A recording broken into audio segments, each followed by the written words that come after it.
In the peace and serenity of the Blue Ridge Mountains of Virginia, there lies a startling beast. One would never think that such a pastoral setting could be near a monster. It was created in 1947, a 1/2 mile dirt racetrack. The surroundings have changed little, and although paved in 1955, the track has remained a tough one. It's located near Martinsville and is NASCAR's oldest continually operated track. Since 1947, drivers and cars have come here to challenge it. Many words have been used to describe Martinsville. It's a pretty racetrack. But there's a lot of beast in the beauty. Richard was one of those involved in a typical Martinsville multi-car tangle in 1985. His car suffered extensive damage. But hurt more was Bill Elliott. His quest for the title that year was hurt greatly by the crash. I say it's one of the worst bull rings we run. It might look little, it might have long straightaways and real tight corners, but this racetrack requires more driver concentration than any track I've ever run. Since it was paved in 1955, driving styles have changed little. It's still a rough and tumble racetrack, hard on equipment and on drivers. Ricky Rudd found out how things can get out of control and how solid the concrete walls at Martinsville can be. It's fun, it's tough. When you run out of brakes, you're in trouble, and there's a chance of that happening. All racing fans have heard of a bull ring. This is a bull ring. 3 matadors fought in the bull ring last year to try to slay the beast. In the final lap, Terry Labonte and Dale Earnhardt locked horns, with Darrell Waltrip slipping under the cape to win his only race of 1987. To win Martinsville is quite an accomplishment. It takes skill, patience, and endurance. The call has come out for the drivers to return to Martinsville for the 33rd annual Goody's 500.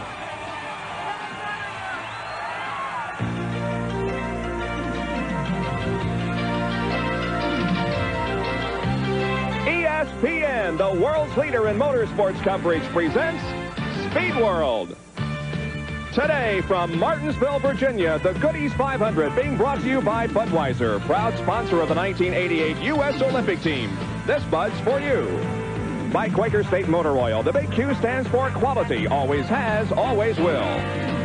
By Jeep, there's a feeling you can get only in a Jeep. And by Purolator, the first name in filters for Pure Oil now and Pure Oil later, it's Purolator.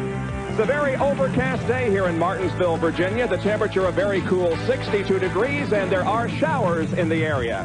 Good afternoon, everybody. I'm Bob Jenkins. Welcome to Martinsville. We return here for the first time since 1981. 500 laps of competition this afternoon on a 1/2 mile racetrack. And Ned, it's one of the most strangely configured racetracks I've ever seen. It's like driving on 2 drag strips. Each straightaway is long and narrow, and then you go through very tight turns. And, Bob, it is absolutely one of the toughest tracks on the circuit to pass on. You literally have to set someone up and sometimes have to bump them a little bit to get them out of the way. And if there's ever been any doubt about this being a contact sport, we'll see when the green flag falls here later. There are 6 more races to go in the 1988 Winston Cup Series. And the points battle remains the closest in history. It could go down to the very last race, Ned. Bill Elliott has a 127-point lead coming into this race today. Regardless of where he finishes or where Dale Earnhardt finishes, he will still go away with the point lead. But this racetrack can be a point buster.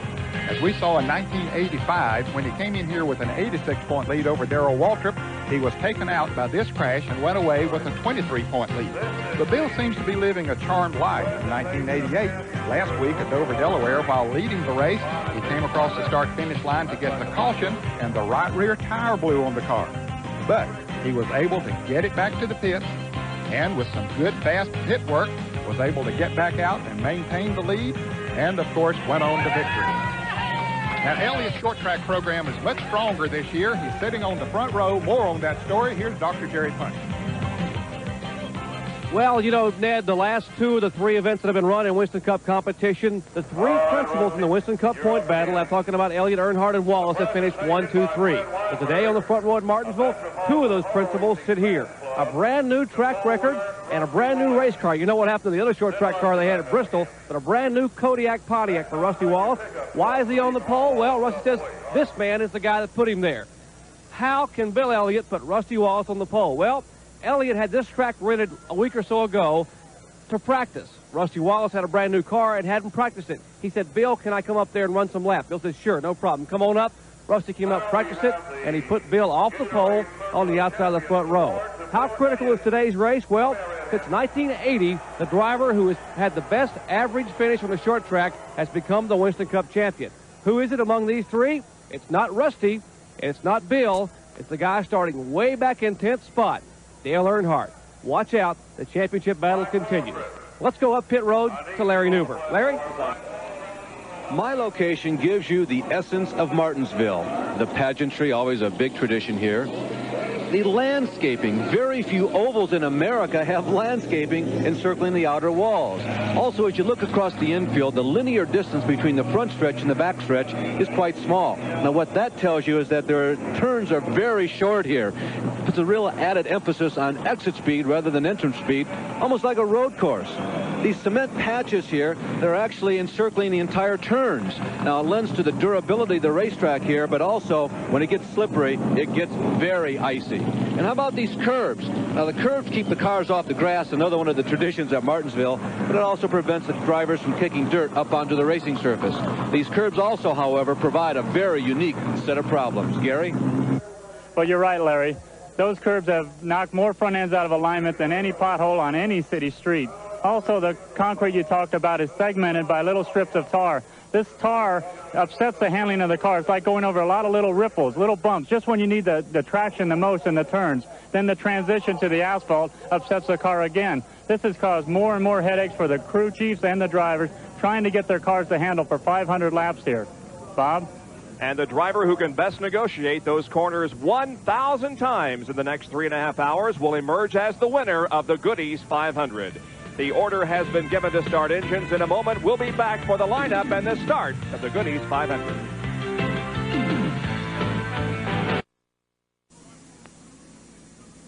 From Martinsville Speedway in Virginia, ESPN Speed World and the Goody's 500, here is the starting lineup for today's race. With a new track record on pole position, driving car number 27, the Kodiak Pontiac, Rusty Wallace from St. Louis. Outside of row number 1, it's Bill Elliott from Dawsonville, Georgia, in the number 9 Coors Motorcraft Ford. The second row, Jeff Bodine from Chemung, New York, the number 5 Levi Garrett Chevrolet, and Neil Bonnet in the Valvoline Pontiac, car 75.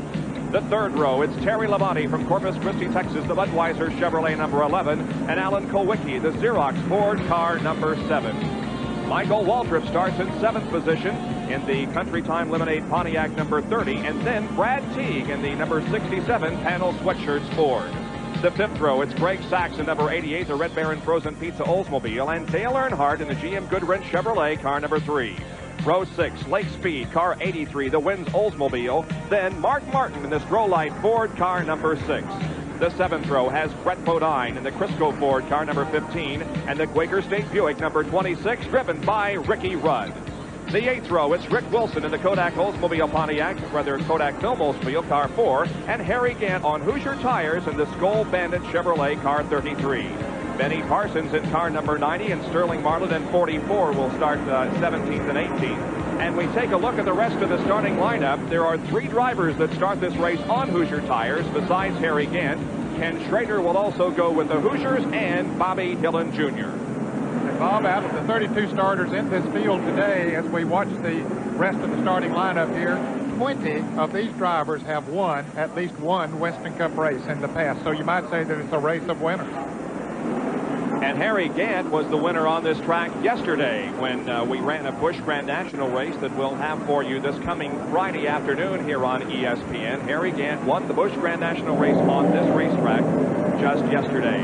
There is the number 6 car and the 83 and the number 3 car of Dale Earnhardt. He's starting back in 10th position. Didn't have a particularly good qualifying effort, but he's set to go for 500 laps of competition. The pace car pulls off. Here comes the field out of corner number 4, and we're underway in the Goody's 500 with Rusty Wallace jumping to an early lead. Boy, he got a good start on when the flag dropped. He jumped out ahead of Bill Elliott. He wanted to be sure to get into that turn 1 first. Darrell Waltrip running the high groove through the first and second corners as he tries to pick up positions. Here comes the field once again off of corner number 4. Wallace will lead lap number 1.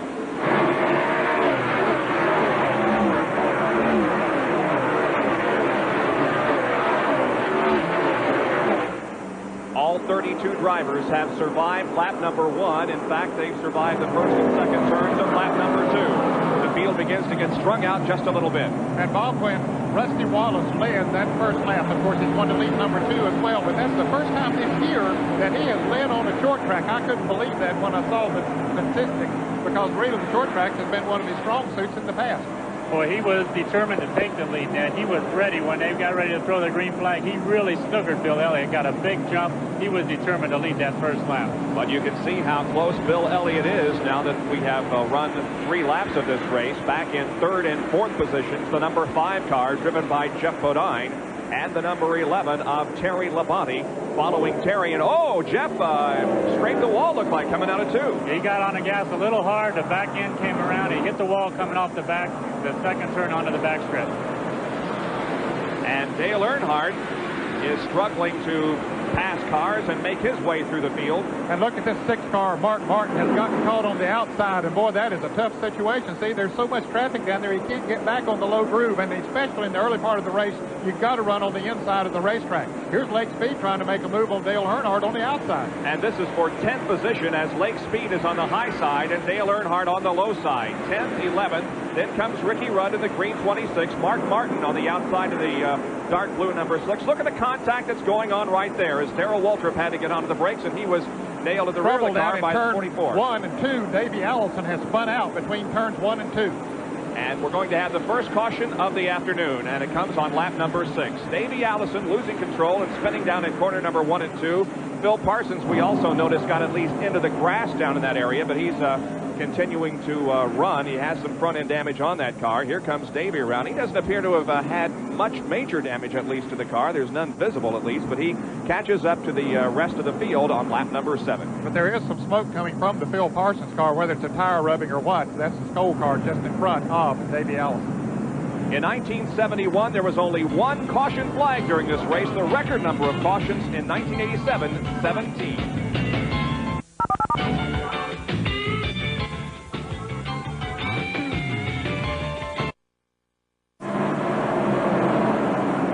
The green has just come out. Rusty Wallace continues to lead Bill Elliott, Jeff Bodine, Terry Labonte, Alan Kulwicki, Michael Waltrip, Leo Bonnet, and Greg Sachs in car number 88. Boy, that is bumper-to-bumper racing right there. Look at that line. There's no room. Nobody's giving anybody a break. They're all trying to make up some more positions early. We see Dale Earnhardt there. We have word that maybe he's running on only 7 cylinders. We see Ricky Rudd trying to move around. Let's go to Jerry Punch in the pits for more on that story. Well, Ned, they're definitely concerned here in the Goodrich pit. Earnhardt radioed in on the very first lap. He started passing cars, and he's still passing cars moving inside of Ricky Rudd out of turn 2. But the car is definitely missing. He's qualified in 10th spot and is making his way to the front. They were going to bring him in during that first caution flag, but Nelson, let me see if it'll clear up a little bit. It has not as yet cleared up, and they are concerned here in the Earnhardt pit.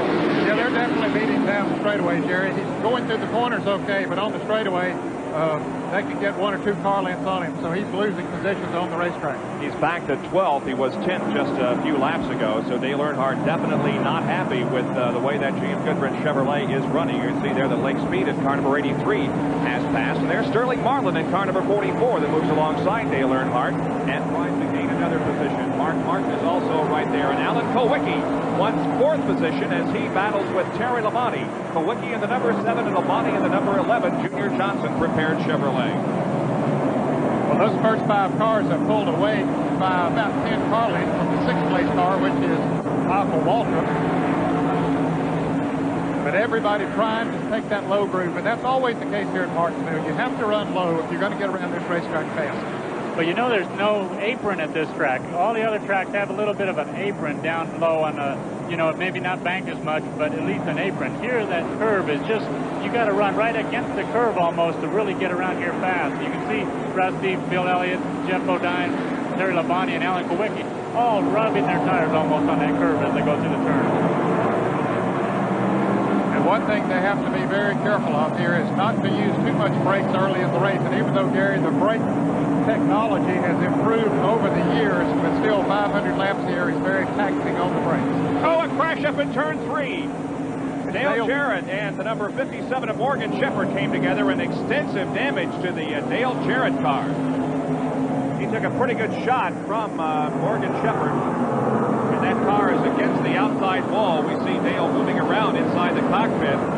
That's good news, but that car is very badly damaged. A lot of water and oil running out of the motor. It may have been a blown motor. Yeah, he might have blown the engine going into the turn. One of the stars last weekend at Dover, Dale Jarrett, with just an excellent run before he was eliminated from competition. And now his race appears to be over in the third turn. Now, perhaps Dale Earnhardt will choose this time to come in and see if they can get that problem corrected, because it appears as if we're going to be yellow here for quite a while. There is liquid running down the racetrack from Dale Jarrett's car, and so the track crews are going to be on the surface, we would guess, for several laps. You can see how Dale Earnhardt's crew is waiting for him. There are pits on both the front stretch and the back stretch here, and Dale is pitted on the front stretch, and indeed here he comes into the pit area. Jerry Punch will explain what's happening. Jerry. Well, Dale Earnhardt will bring the Goodrich Chevrolet in. They just told me a minute ago that the car was missing as they came off the corner, but about the middle of the straightaway, the car would begin to clear up. And that sounds more like a carburetor problem, as Richard Childers and the crew now looking underneath the hood. They thought maybe the carburetor may be loading up with fuel and not clearing out as well, which would cause it to sputter a little bit coming off the corner. They have the hood up. They are trying to decide what the problem is. Of course, in a short track, you have a little less time than you would have on a super speedway under caution. So they have one man watching for the pace car. They put the car back down. Childers gives Earnhardt the okay side, and we can find out what exactly the problem is. Well, I didn't see him do anything. It looked like that was more of a diagnostic type check. They really didn't do anything yet. I think they're trying to figure out what the problem is. Well, there's good news. Dale Jarrett is out of the race car and walking across the track to the infield. He doesn't appear to be injured in any way, but he certainly did take a shot. He's wearing a leg brace there on the right side. And we have the tail end of the crash. Here's what happened. Well, of course, he had already spun into the wall, and Morgan Shepherd had gotten into him. I agree with Gary. I believe that he might have blown the engine as he went into that turn. Morgan was about 8 or 10 car lengths behind him before they went into that turn. And Dale Earnhardt is coming into the pits for a second time. Jerry? Well, we were talking about them. They looked under the hood, and as Gary said, they were trying to diagnose the problem. As yet, the problem is undiagnosed. They cannot determine what's causing it to skip. Now, they're going to change to alternate ignition here. They're going to take the breather off and change from one ignition amplifier to another. They already have them mounted inside the hood. They've switched it over beside the motor. They put the motor back down. He will fire it up here as they're trying to get the car fired. Now they're going to have to push the car to get it started. And boy, here comes the pace car. They had better get it cranked. They're going to lose a lap. It is not yet fired. Now it fires, and he beats the safety car with the crowd roaring here in turn 1. Earnhardt stays on the lead lap. Let's go to Larry Newber. Jerry, there is some real head scratching going on in the pits right now. You know, it's early in the race, so many times in a Winston Cup race, you'll see people, well, they want to pit to make sure they got the right setup. But as the booth has already mentioned, it's so hard to pass, so we better not pit. We can't give up the track time. But we may have a tire problem ensuing here this day, so we want to make some changes or switch our tires. Let's go ahead and pit. Well, but the weather might be moving in. Maybe we shouldn't pit, because we give up the track time and it rains, we really lose out. So Dale Earnhardt, as he pits again, is the only guy pitting, and that's the reason why nobody else is coming in. Jerry? Well, Dale Earnhardt back on pit road again, and whenever they switched, didn't do the trick, because Earnhardt's car is still sputtering and missing, and they are going to try to do something different here. They're going to change the wiring. Now Dale refires the car. It sounds pretty good. He is out of the way. Safety car coming by, and again, by the skin of his teeth, 3 car lengths, the defending Winston Cup champion goes back out. So we are here at Martinsville under caution for the second time today. Dale Earnhardt has his troubles as Rusty Wallace leads. Stay tuned. We'll be back.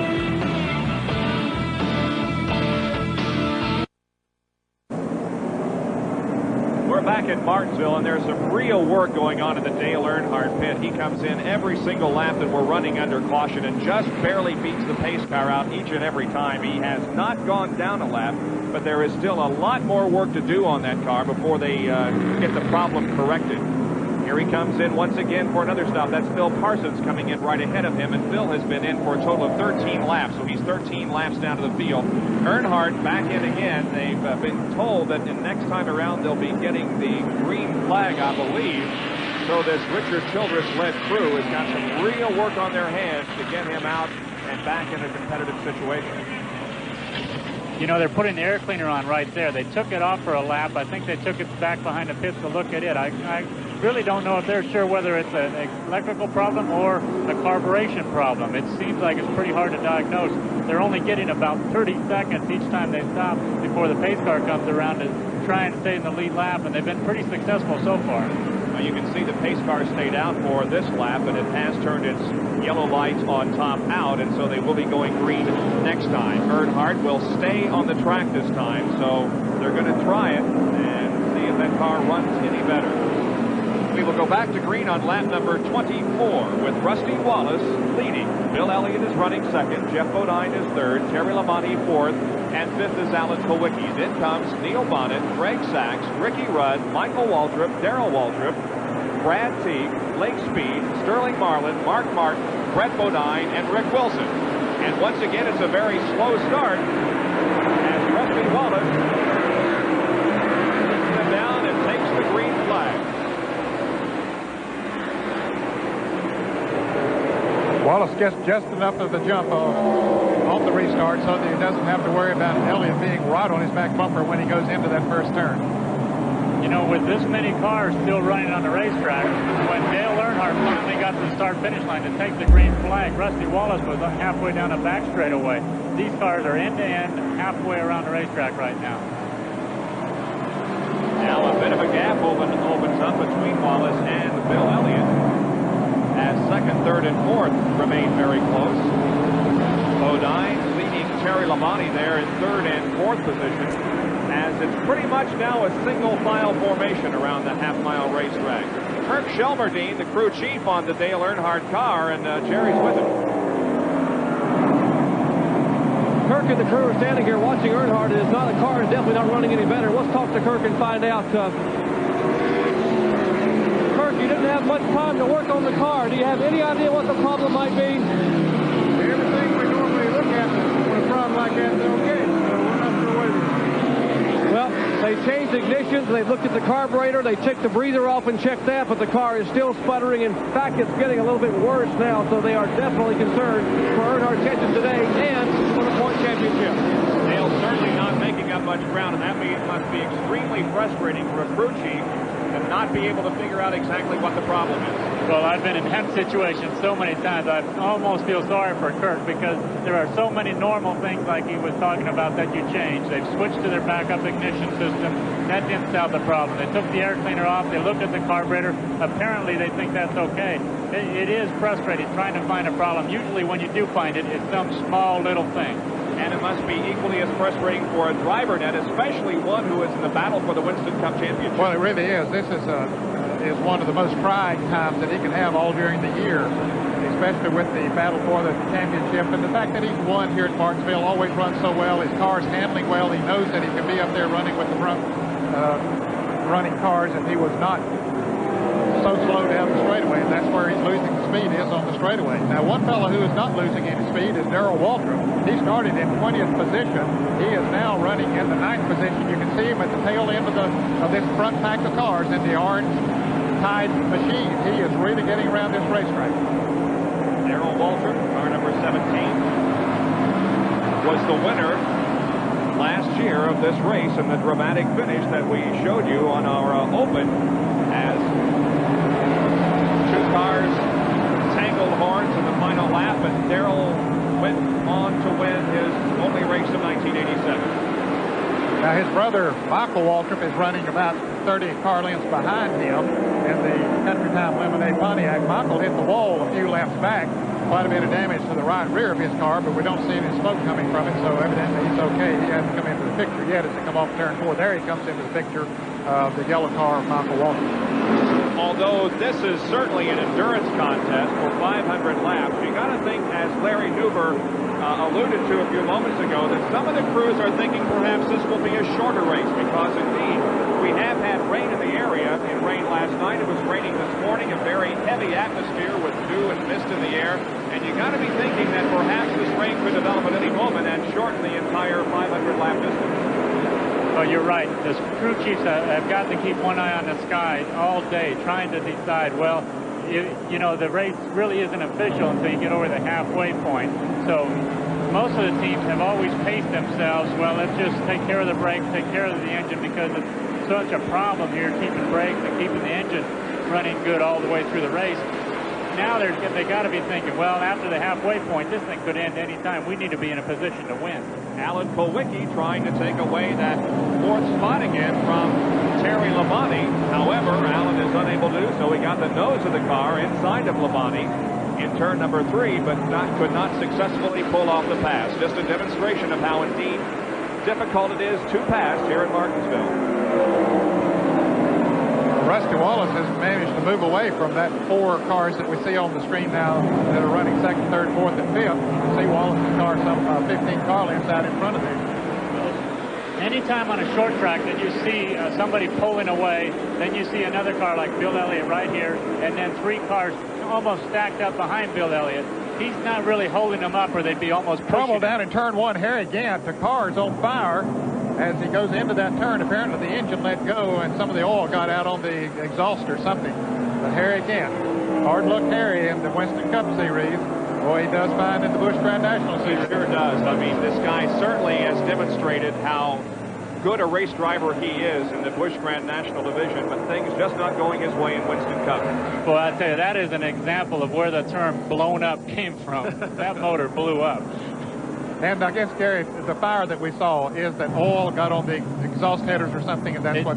It came up from under the car and got on the headers that burned as it was going out. Plus, there was flames coming out of the exhaust pipe, so there was also oil in the exhaust system. And how about this? Rusty Wallace is making a pit stop, and Jerry Punch is there. This seems to be an unscheduled stop, Jerry. Well, not as much as they were concerned about tire wear and looking at these right front tires in particular early today here at Martinsville. Rusty comes in. They have already changed right side tires.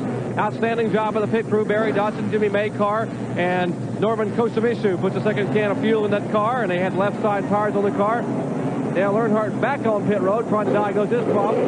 Rusty Wallace will come off the jack and move back, and he will take a pit spot back up toward the rear of the field. Rusty moving back on the track in turn 1. You could see Dale Earnhardt's crew back under the hood again. One of the men was holding a timing light. They're going to check the timing on that car as we watch more and more cars making pit stops. There's the crew once again buttoning up the hood of the car and sending Dale back out on the racetrack, trying to keep him from going a lap down. Here's a replay of the Harry Gant story. And boy, you can see the fire was already there as the engine blew going into turn 1. He got it up on the outside of the track. He drove that car up there purposely to try to get it out of the groove and also to try to keep it under control, because he had a feeling that maybe oil would be coming out from under there, getting on the rear wheels, and the closer he could get to that wall, if he did hit it, the easier he would hit it. And so we are under our 3rd caution period of the afternoon. And we are live at Martinsville, Virginia Speedway for the Goody 500.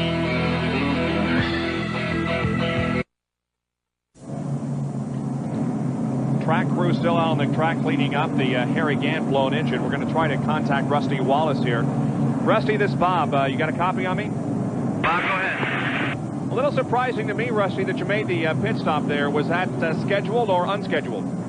I know we're scheduled. We just didn't know the car's really running good. We didn't know what the tire wear was going to be, so rather than get ourselves in a problem, but we just figured we'd come in and check it early, and maybe if we had a problem, we could cure it, but no, nothing's wrong with it. That was a scheduled stop. We just had to take a look at our tires. All right, your restart in 17th position. You going to have any difficulty moving up through the field here on this very tight racetrack? 500 laps, so should have enough time. I just have to be careful. A lot of cars in front of me I don't trust. Some I do. You're on the Goodyears. They seem to be holding up well. The Goodyear tires are doing just perfect today. Those guys have really got their act together, doing a fine job. All right, Rusty, we'll talk to you later. Now, Larry Newber can report on why Bodine and some of the others did not come in that time for a stop. Well, Bob, I'm standing adjacent to the Bodine and the Elliott pit, and we all down here thought that if the leader came in, that the rest of them would follow suit with the tire questions and all, but that just didn't happen. I talked to Waddell Wilson, Jeff Bodine's crew chief. He said, well, it's always a gamble, and when Jeff decided he wanted to stay out, he sort of set the precedent for everybody behind him. He said the tires are holding up real well. The drivers are saying there's no sense at all that the tires are going away, so we decided to stay out, but yeah, we figured that Rusty stop was planned. I think some cards are not being shown. Jerry Punch? Well, they had a huddle behind me going a minute ago here in the Earnhardt pit. I think they were calling goal line plays, but actually they're concerned. They put all their heads together trying to decipher what the problem is. They all came back down pit road during this caution flag. They changed some more wires in the ignition system. It has not helped the car at all. They are trying to decipher what can happen next. What can they do next to the car, the next yellow flag. But so far, Earnhardt still missing, and missing poorly, problems here at Martinsville.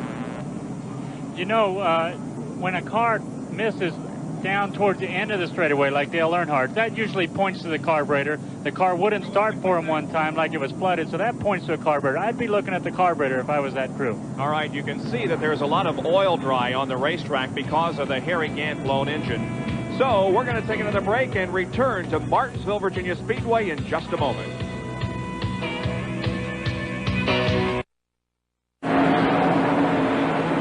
Lap number 46 of 500 at Martinsville. The race is under green once again, and Bill Elliott has the lead. Terry Labonte is in second position. He passed Jeff Bodine when the green came out. Bodine is back in third spot. Then Alan Kulwicki, Neil Bonnet, Greg Sachs, Ricky Rudd, Darrell Waltrip, Blake Speed, Sterling Marlin, Ken Schrader, and Ernie Irvin. Labonte is looking pretty strong here as he's right on Bill Elliott's back bumper. Yes, he is. I believe that Elliott is holding him up right now. He made a good move on the restart, got around Jeff Bodine, and both of those cars have moved away from Bodine just a little bit. But Labonte certainly is putting the pressure on Bill Elliott, but Elliott knows that if he maintains the lower part of that groove, that it's going to be awfully tough to get around it. Elliott in the Ford and Labonte in the Chevy. There were 9 Fords that started this race, 7 Chevys, 6 Oldsmobiles, 6 Pontiacs, and 4 Buicks. The number 88 car, driven by Greg Sachs, has performed well in the first 50 laps of this event. Sachs, of course, will be the regular driver for this Buddy Baker team in 1989. Right behind him is Neil Bonnet, and there's the subject of another great deal of speculation for 1989. Some have Neil Bonnet going to Rick Hendrick in next year.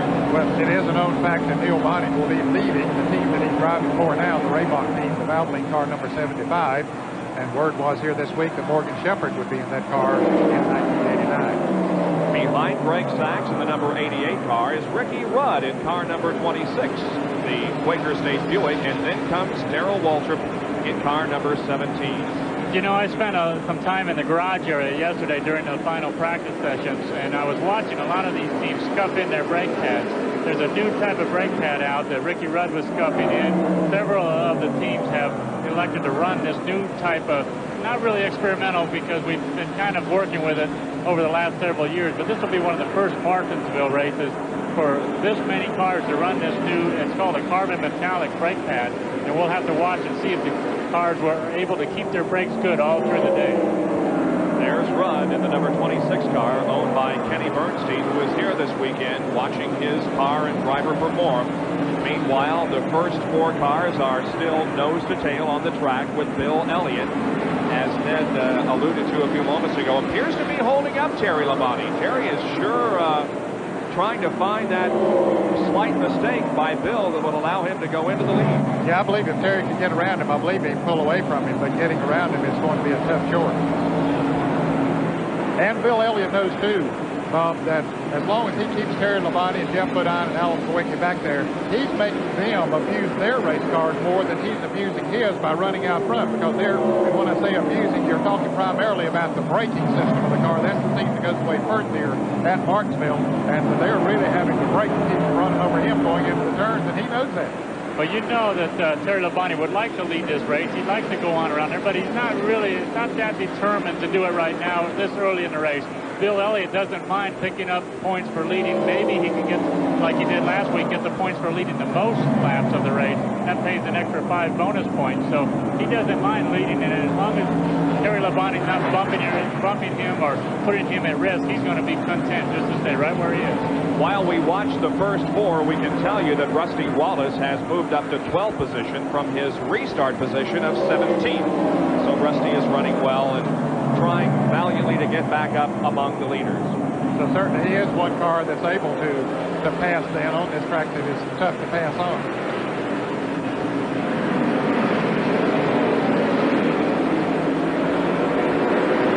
The first 4 and now the second 4 that are running right together. That is Neil Bonnet, Greg Sachs, Ricky Rudd, and Darrell Waltrip. And then right behind them comes Lake Speed, and that's the pack of cars that Rusty Wallace will be in, and Wallace just picked up another position. There's the car number 44 of Sterling Marlin. The next car, there's the 27 car of Wallace. He just moved around. Kenny Schrader's car number 25 the lap before. Now he's working on the car number 44. And you saw that Sterling Marlin gave him some sort of a signal there, said go on the outside. But that's tough to pass on the outside because Sterling doesn't want to give up too much track position, but he is allowing some space on the straightaway. And here he comes, passing on the outside in turn number 1, so he picks up another position. That number 2 car, by the way, back there is Ernie Irvin, and he started in 29th position and is running very well. He is only 11 points behind Ken Bouchard in the battle for Rookie of the Year honors. Boy, that is tough. You know, Rusty Wallace has new tires. Most of these guys that he's trying to pass and racing with have older tires, maybe 40 laps more on their tires than what Rusty has on his. But that automatically doesn't mean you're going to the front, like on a lot of tracks we've seen that are wider with more room. At Martinsville, you just got to bowl your way on through if you're going to make it around this many cars. Here's Rusty inside of Lake Speed, turn 1. Rusty passes another. Well, nice that car movie. is working so well. You can see him set him up coming out of corner number 4, Ned. Yes, you could. The lap before he tried to go on the outside. Here's Sterling Marlin going on the inside of Lake Speed. Now he takes advantage of the fact that he was pushed to the outside. But he set him up by trying him on the outside, and then the next lap made his move on the inside and moved away. That was a pretty good chain of events we saw right there. We saw Sterling Marlin passing Lake Speed for a long time. Here comes Rusty Wallace. Sterling waved Rusty to the outside. He said, if you're going to pass me, you're going to do it on the outside, and I'll give you a break. And then he knew when Rusty got in front of him, Rusty was going to root his way under Lake Speed to get around him, and Sterling was able to follow him right on through the hole. So that worked out real well. Oh, we had a crash in turn number, actually it's just a spin in turn number 4 as Michael Waltrip got loose and did a 360, but keeps going. He's got some steam coming out of the car, though. It could be something other than just a spin. And, of course, this will bring out the 4th caution of the afternoon, and I suspect that we'll see some of the other drivers come in. Here's the pace car waiting to come out. Now, he's coming out into the 3rd turn. He's on the backstretch and will come out in front of Bill Elliott. So the pace car moves out onto the racetrack as Bill Elliott, Terry Labonte, Jeff Bodine, Alan Kulwicki, Neil Bonnet, Greg Sachs, Rusty Wallace, Darrell Waltrip are behind the pace car. Now we're going to see if anyone chooses to come in. Again, there are pits on both the front stretch and the back stretch. Elliott, I think he faked out Terry. He indicated he was going to go into the pits and then decided not to. Labonte did go in. So did Neil Bonnet, Sterling Marlin, Lake Speed, and others. And you can see the Junior Johnson crew going to work on that number 11 car. Now, while we were watching Rusty Wallace make his move up through the field there, just before then, it looked like Bill Elliott was holding Terry Labonte up. But just before this caution come out, Elliott had moved away by about 4 or 5 car lengths. Here's Sterling Marlin beating the Budweiser Chevrolet out. And so Terry was getting a little bit loose. Here's the replay of the spin by Michael Waltrip as he came off of turn 4. Look at Dale Earnhardt go by on the inside. Boy, what a good move he made to get by there. Let's take another look at it from a different direction. Another close call for Earnhardt, but he survived it. Watch the upper right portion of your screen as the number 30 car gets sideways. Does a complete 360, and Earnhardt just to the inside, making it through by a whisker. It's hard to imagine that he could even see at that point with all that smoke that was coming from Michael Waltrip's car. We talked many times earlier in the race about how this track can be a points buster. Well, in that particular case, Dale Earnhardt survived a possible points busting situation. We are under caution for the 4th time here at Martinsville. We have live coverage this afternoon of the Goodies 500, and we'll be right back.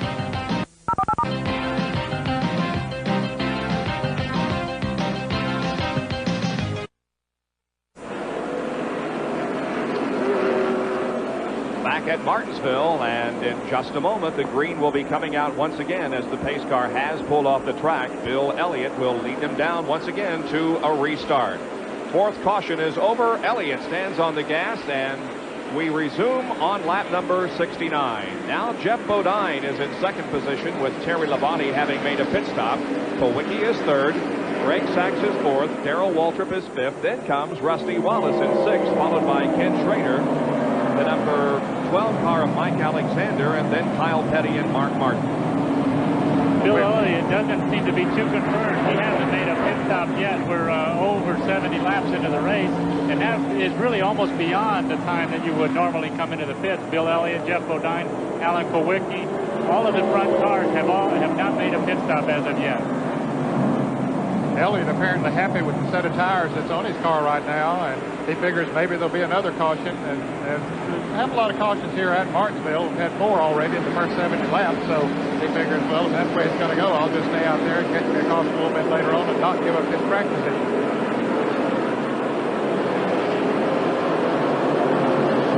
There's Bodine. Very close to Bill Elliott. Look at this pack of cars. And boy, you sure got to have good brakes when you're running in a pack of traffic like that, Jerry. You really do, Bob. You really do, Bob. You know, Gary Nelson talked about the new brakes that are using here that a lot of people are using. They're not really that new. They've been around for about a year and a half. And they're actually made in England by a company named Alcon, which is sort of a derivation of March, the IndyCar chassis people over there in England. Let me show you what I mean. Now, here's the old brake pads that were used for many, many years. In fact, some of the cars still have them used today. They're very thin. There's an asbestos component to these brake pads. The brand new brake pads that are being used here, this new Alcon brake, is very thick. You see them there? They're quite thick, and the piston has direct contact on the back of this pad to push it down against the caliper. These brakes here are very good, but they're very expensive. Almost $3,000 for a set of these new Alcon brakes. Bill Elliott has them on his car. These brakes are on the front only of Rusty Wallace's and Terry Labonte's car. They have the old brakes on the rear. Let's go up pit road to Larry Newber. Larry? Well, Jerry, I'm standing right behind the Terry Labonte pit and very close to Rusty Wallace, Jeff Bodine, and Bill Elliott. And we're all kind of surprised here that the other 2 leaders didn't come in the pits. Here's the set of tires that just came off of Terry Labonte's car. We've looked them over. The wear is close to normal on all of them except the right front. I asked Tim Brewer to describe, well, what would you call this tire? He said, very, very sticky. The rubber, the outer layer of rubber, has rolled up during the last green flag lap segment. He is quite surprised those other leaders didn't come in and doesn't know just how many more green flag laps the tires they currently have on those cars that have not pitted will last. Remember, fuel-wise, you can go almost 180 laps here, but the tires, hard to say how far. Well, we certainly are not seeing, though, a repeat of what we saw last week in Dover when the tires would only go about 35 or so laps. We've had none of that kind of problem so far today. Ricky Rudd moving up through traffic, and there is Terry Labonte right ahead of him. Brett Bodine also a number 15 in the 44 car of Sterling Marlin.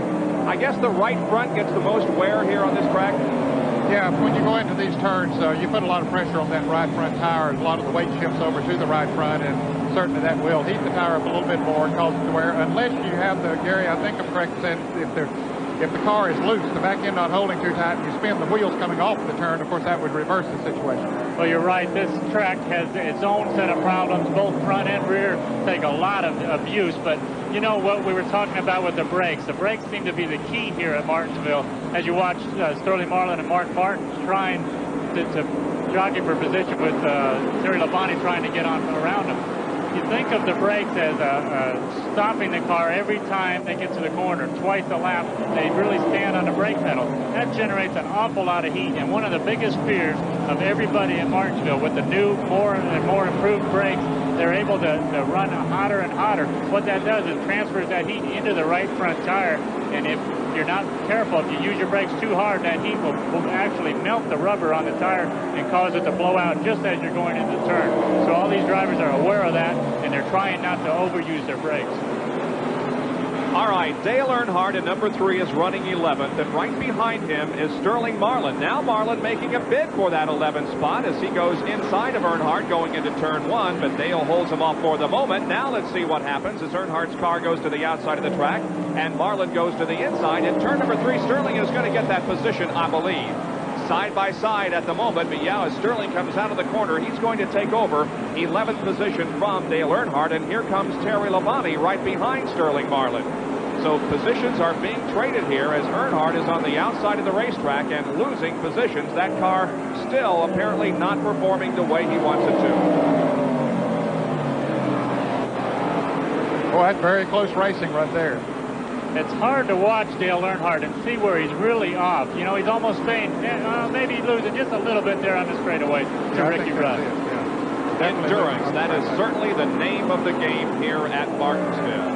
And for Sterling Marlin, we asked him earlier in the weekend, do you talk to yourself during the race about saving the car for the end?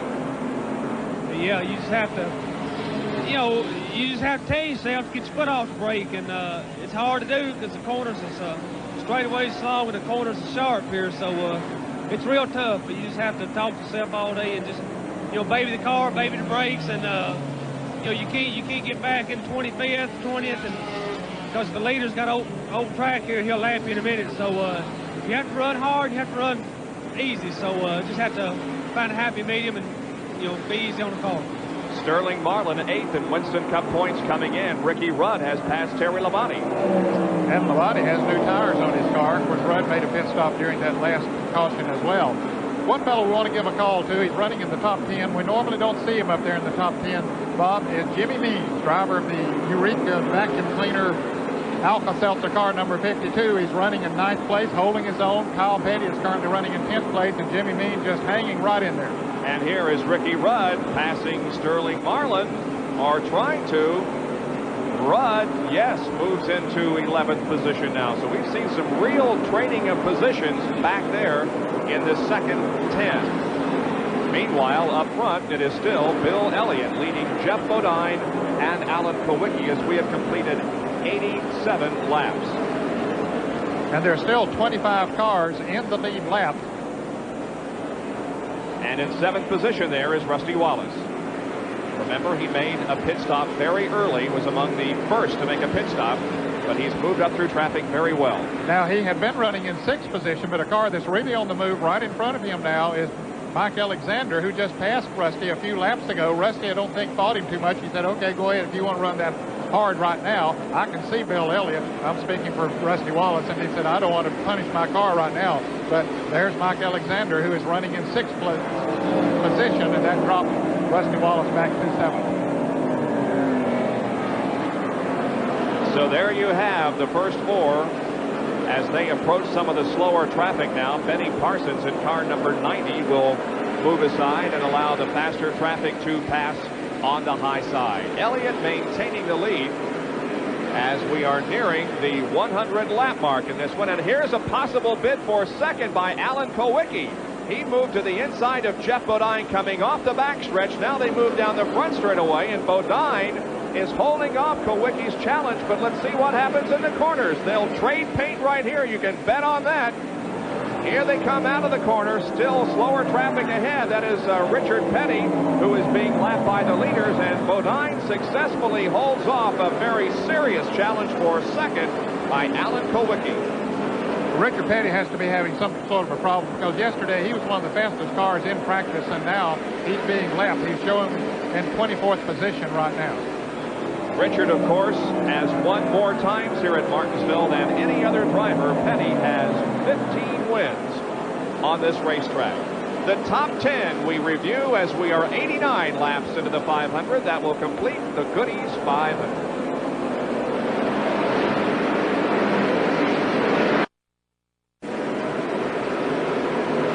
Bob Jenkins, Ned Jarrett, Gary Nelson, Jerry Punch, and Larry Newber back at Martinsville, Virginia Speedway for the Goody's 500 Winston Cup race on this very cloudy, overcast, and in some cases rain-threatening afternoon. We're watching Bill Elliott lead Jeff Bodine, Alan Kowicki, and Greg Sachs.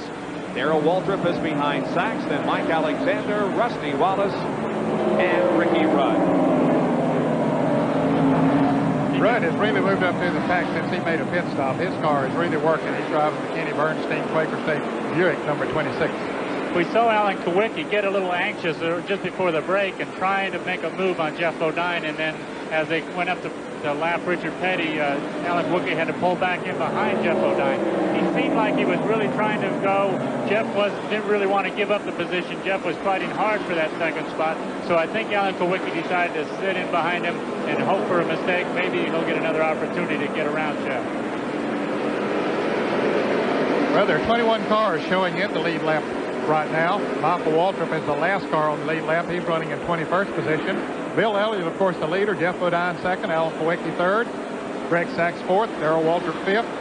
Mike Alexander is sixth. Rusty Wallace seventh. Eighth is Kenny Schrader. Ricky Rudd now up to ninth. And in 10th place is Sterling Marlin. The car number 11 of Terry Labonte is in 11th. Jimmy Means has now moved back to 12th. Dale Earnhardt is 13th. 14th is the rookie driver Ernie Irvin. Kyle Petty has dropped back to 15th. He was running 10th not too long ago. Still in the lead lap, Mark Martin running 16th. Lake Speed 17th. Neil Bonnet 18th. 19th is Brett Bodine. Dave Marcus is 20th. And Michael Waltrip in 21st place, all in the lead lap. And those showed as a lap down is the number 4 car driven by Rick Wilson.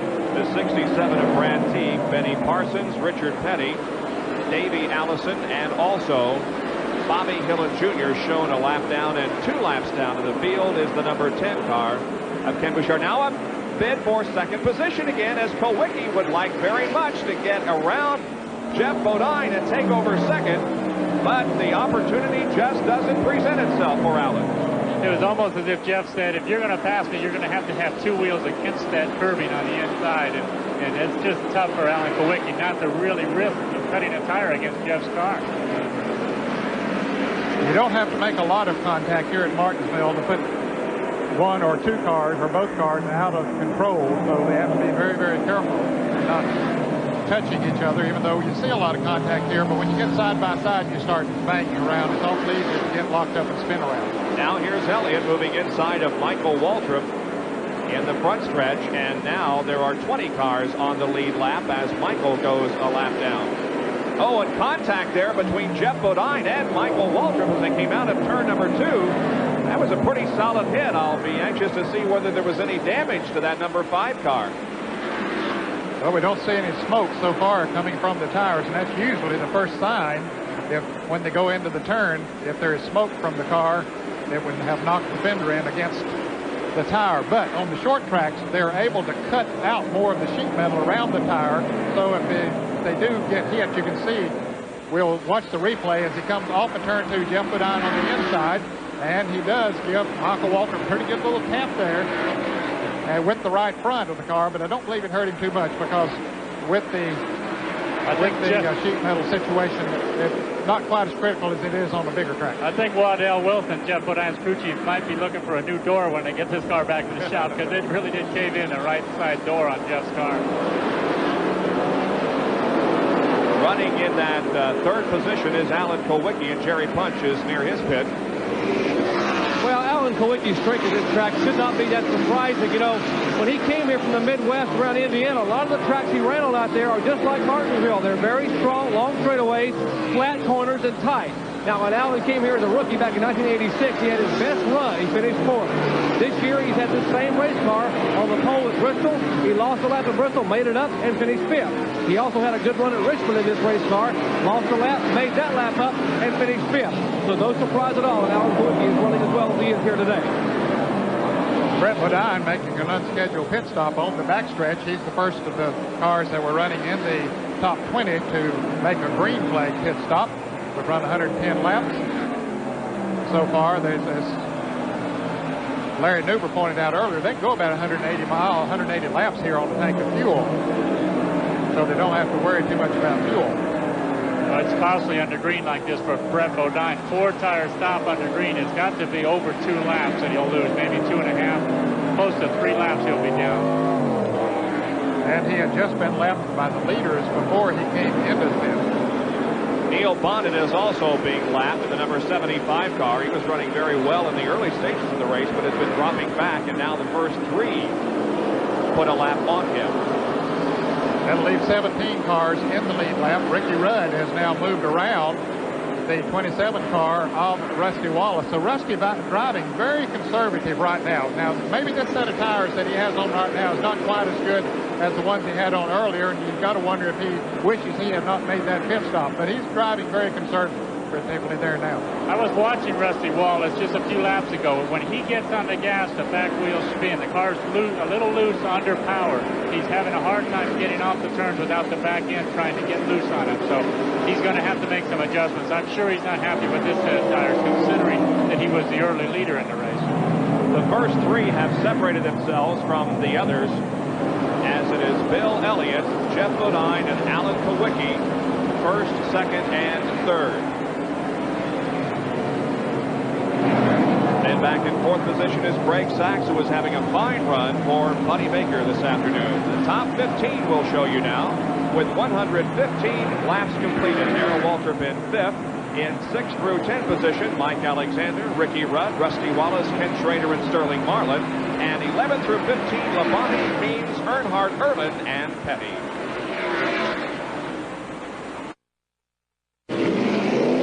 Unscheduled pit stop for Rusty Wallace. The Kodiak Pontiac, a flat right rear tire, and a tough break for Rusty Wallace. He will lose a lap on the green flag pit stop for a flat right rear tire, and the crew cannot believe the pedal up they're having here at Martinsville.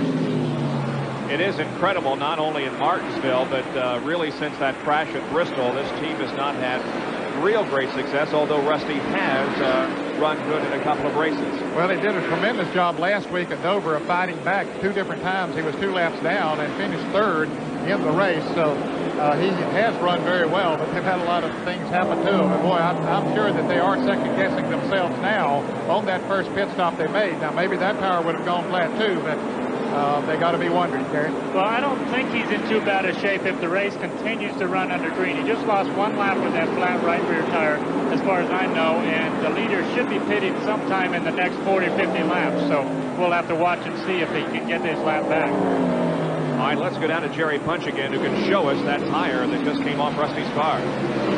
Well, they're having a real concern here. The Goodyear engineers are standing by to take a look at this tire that Rusty Wallace came off the car. And now Wayne Torrance from Goodyear is taking a look to see if there's a cut place in the tire. A lot of crews have come down here trying to look at this tire, but they are concerned about the tire to see if it's wearing or possibly coming apart. And now they have diagnosed the problem. There is a cut segment here in this tire.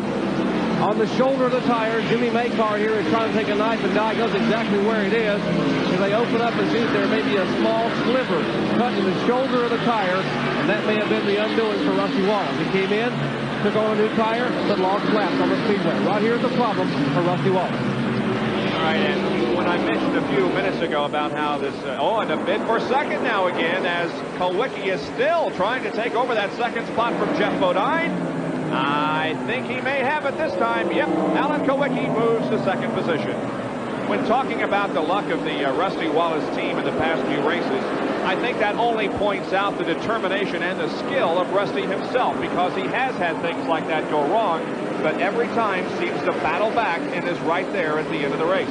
Well, he's a hustler. There's no question about it. And that team, they do the things that they have to do. They really work hard and trying to keep that car running up front. And when they do have a disaster, well, boy, they come right fighting back. It took a long time, Ned, but Alan finally got Jeff.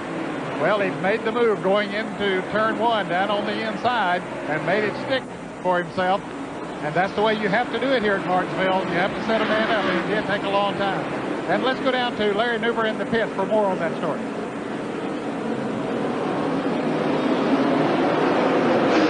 And I'm with Paul Andrews, Alan Kowicki's crew chief.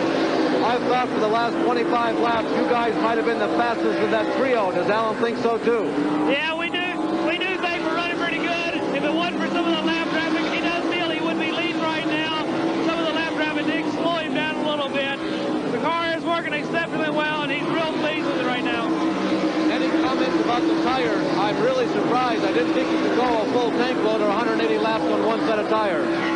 Well, we were looking at Bonnet's tires and some of the other tires that came off in that pit stop. They do look good. Those yellow spikes, the tire wear is not as bad as it was the other day. So their tires are looking good. Well, Gary and Ned, one other phenomenon about Martinsville is how the rubber normally builds up in the corners. And I'll tell you, the last few laps, I've been seeing a little more pieces flying than I did in the earlier laps. And I don't know if that means anything. I don't know if it's routine, but there's more that's building up on the racing surface. All right, and Allen is making a bid for and successfully getting the lead from Bill Elliott. So we were right when we were talking about how Allen was being held up when he got around Bodine. He caught up quickly to Bill Elliott, and now he shoots past Elliott and goes into the lead. Seems to have the fastest car on the racetrack. We'll watch it again as he comes down turn one, just like he went on the inside of Jeff Bodine not too many laps ago. Moved right down on the inside of the racetrack and took the measure of Bill Elliott, ran even with him off of turn two, knowing he has the advantage, though, when he goes into turn three. When you're up the side of a car, Elliott has no choice but to back off and let him go. Well, that was a beautiful Martinsville pass right there. Alan Kowicki did it perfectly. Didn't have to rough up Bill Elliott. Just kind of drove under him. Bill Elliott knew that he was fast and just fell in behind him. We have one of the cars that was in the top 10 in the pits. Mike Alexander, the number 12 Miller High Life Buick, is in for an unscheduled stop. And they have the hood up on the car, Bob. He was showing some smoke just a lap or so before he came into the pit, so this might be terminal for Mike Alexander, who had made a good run. He was running in the 6th position at 100 laps. Boy, at the rate that they're traveling here today, they're not really slowing down much. They're acting like this is a sprint race, especially Alan Kowicki here. He's now pulling away from Bill Elliott, lapping car after car. It's almost like every couple laps they put somebody else a lap down. This is pretty unusual for Martinsville, considering they're on the tires that they started on, and we're up to lap 132 right now. And there's Mike Alexander's car being pushed behind the wall, and a very unfortunate set of circumstances for Mike, who was running in the top 10 when the problem developed for him. You know, Bobby Allison is recovering from injuries suffered at the Pocono race earlier this year, driving that 12 Miller High Life car. I spoke with Bobby Allison on the phone last night, and boy, I tell you, it made my day. I've been really concerned about Bobby. I got a chance to finally talk to him. I got to visit him in the hospital, but he was unconscious. Now Bobby sounds 100%. Bobby is his own self, and I'd like to say hi to you, Bobby, and we wish you would come back soon. And all of us also express our same sentiments. Here's probably one of the most sought-after drivers in Winston Cup racing. A lot of teams would like to have him driving for them, but he'd like to stay in his own. So what are your plans for 1989, Alan? Right now, we're trying to put all the pieces in place to come back with my own team a little bigger and better next year. You know, so far, all the offers I've had to drive for other teams have not been any better, you know, than the team that I'm running. I think we've got a lot of potential, and we're real close to winning races. So right now, I'm probably going to be back running my own team with Xerox as a sponsor for next year. So that's the story about Alan Kowicki, who right now leads the Goodies 500 here at Martinsville as he passes Phil Parsons and puts Phil another lap down. Phil, of course, had trouble in the very early going. And look at the interval that Allen has opened up over Bill Elliott. Still back there in third position is Jeff Bodine, and now Darrell Waltrip runs in fourth. We're live at Martinsville, Virginia Speedway for the Goodies 500, and we'll be back right after this.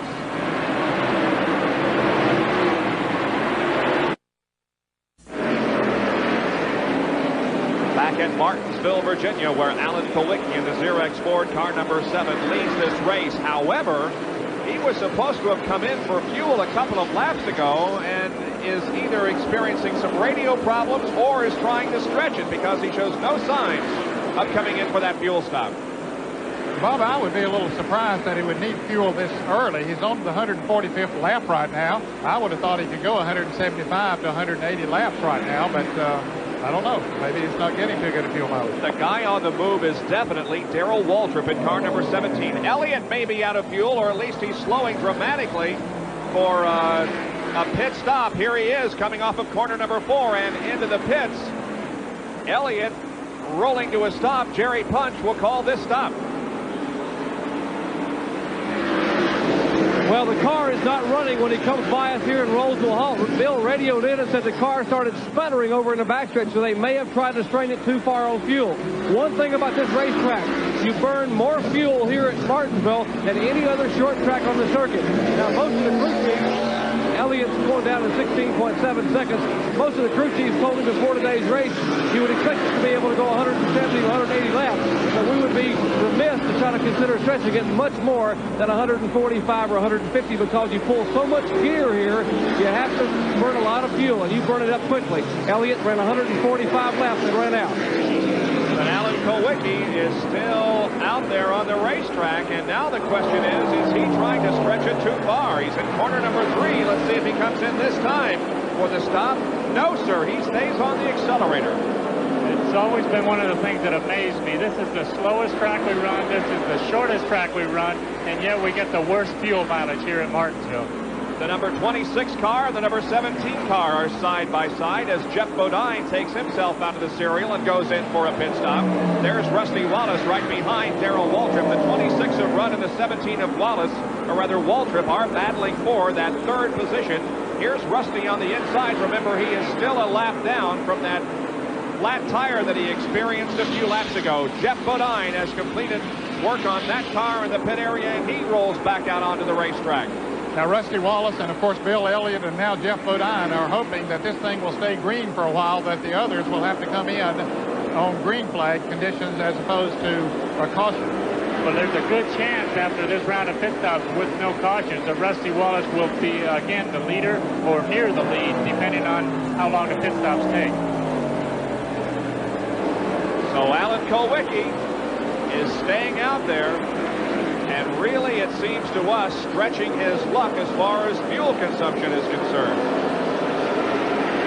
Larry, down in Alan's pit, what are they telling you down there? Is Alan coming in soon? Bob, we have all been prepared down here for the last 6 laps for Alan to come in. Yes, the radio is working. No, he's not overly concerned about fuel right now. Here he comes. He's ducking into the pits. Alan Kulwicki has decided to come in. The man who started this race in 6th position comes in. He was hoping for a yellow flag. He felt his fuel pressure was solid. He saw the other leaders coming in, so he decided to wait. He was comfortable that everything was going well. They are changing the right side rubber. Now they go to the left side. No change on the left side tires. Alan Kulwicki makes the calculated move to decide to stay with the tires that he has. He stops at 19.2 seconds. And really a big surprise is only the figures on the right side are changed. I'm looking at them right now. They are not showing any extra wear. Alan has lost the lead, however. He has had contact with another race car, but the tire wear looks excellent on Alan Kulwicki. Darrell Waltrip is also in for a pit stop. They've completed work on that car quickly, and Darrell goes back out onto the racetrack. The leader of the event is the 26 Quaker State Buick, driven by Ricky Rudd. He's right ahead of Alan Kulwicki. Well, he's a lap ahead of Alan Kulwicki. That was a long pit stop by Alan Kulwicki, almost 19 seconds. They had a little trouble getting the right rear on the car, and now 17 and 27 and Alan Kulwicki are all on the same lap. Walter made a much quicker pit stop. He was some 5 or 6 seconds behind Alan Kulwicki when they went into pits, and he came out right behind him. You can see just how far he is there right now. Now, Kulwicki, we'll see if he can go up and pass Ricky Rudd and get back in the lead lap with those new tires on. So Rudd is going to have to be having a pit stop before long also, but for the moment he is in the lead. Remember, he pitted off sequence with everybody else, so it will probably be a few more laps before he is in need of a pit stop. So the first round of pit stops has been completed here at Martinsville. We'll be right back.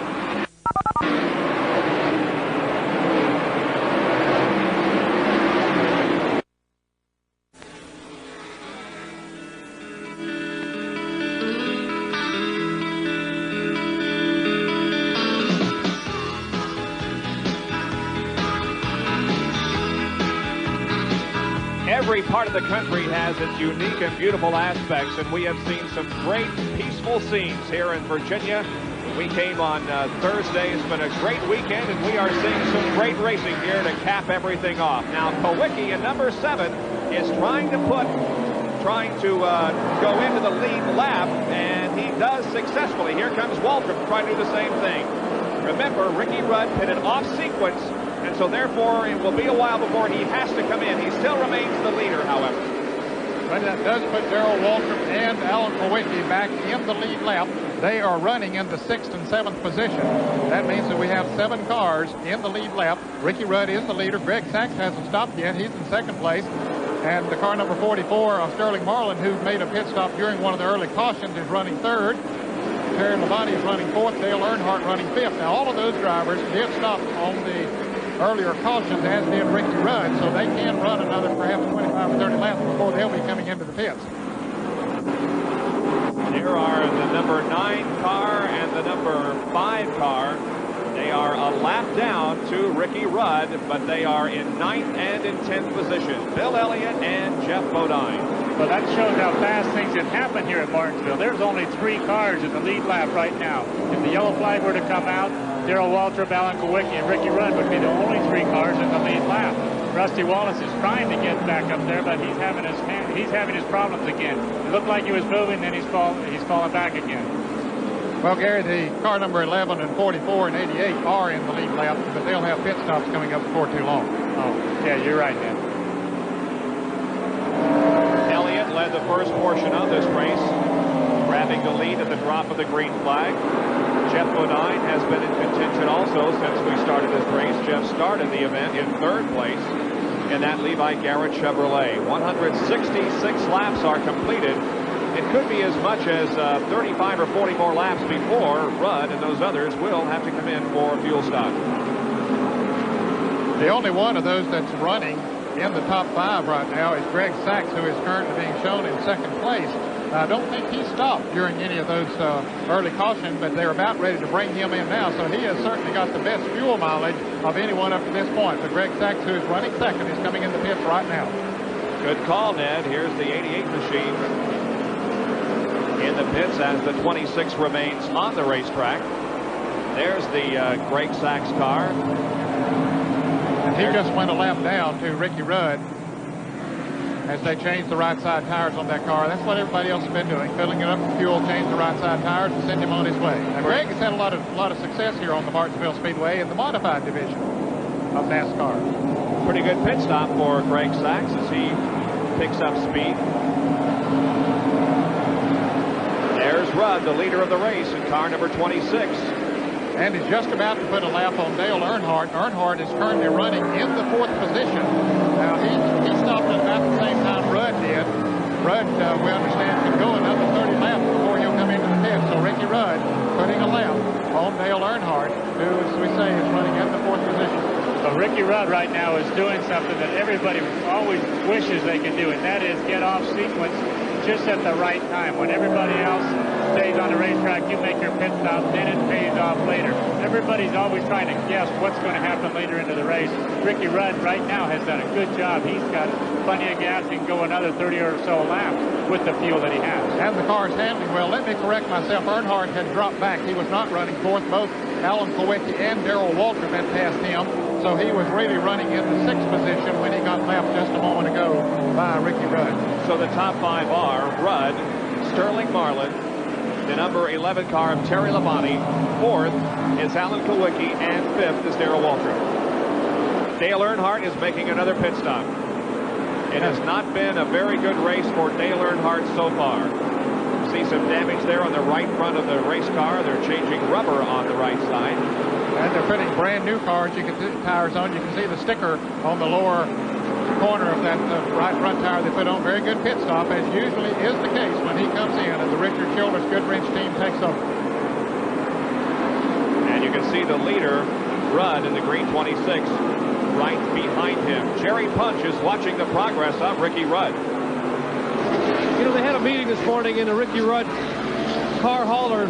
Kenny Bernstein, Larry McReynolds, Ricky Rudd, and the crew, and their goal today was just to finish the race. Why, you say? Well, when they have finished the short track race this year, they have finished 2nd. They finished 2nd earlier in the year at Richmond and 2nd at Wilkesboro, and the other 4 short track races they had not finished. They had 3 engine problems and 1 wreck. They said, hey, if we finish today, we got to finish 2nd or better, so let's just finish. That's Ricky Rudd's philosophy. He wants to finish here in Martinsville.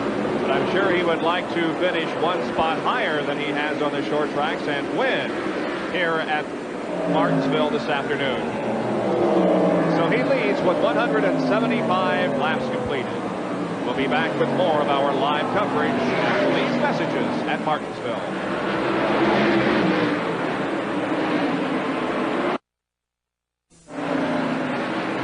Fifth caution of the afternoon out on Martinsville Speedway. It's Michael Waltrip who has spun down the backstretch.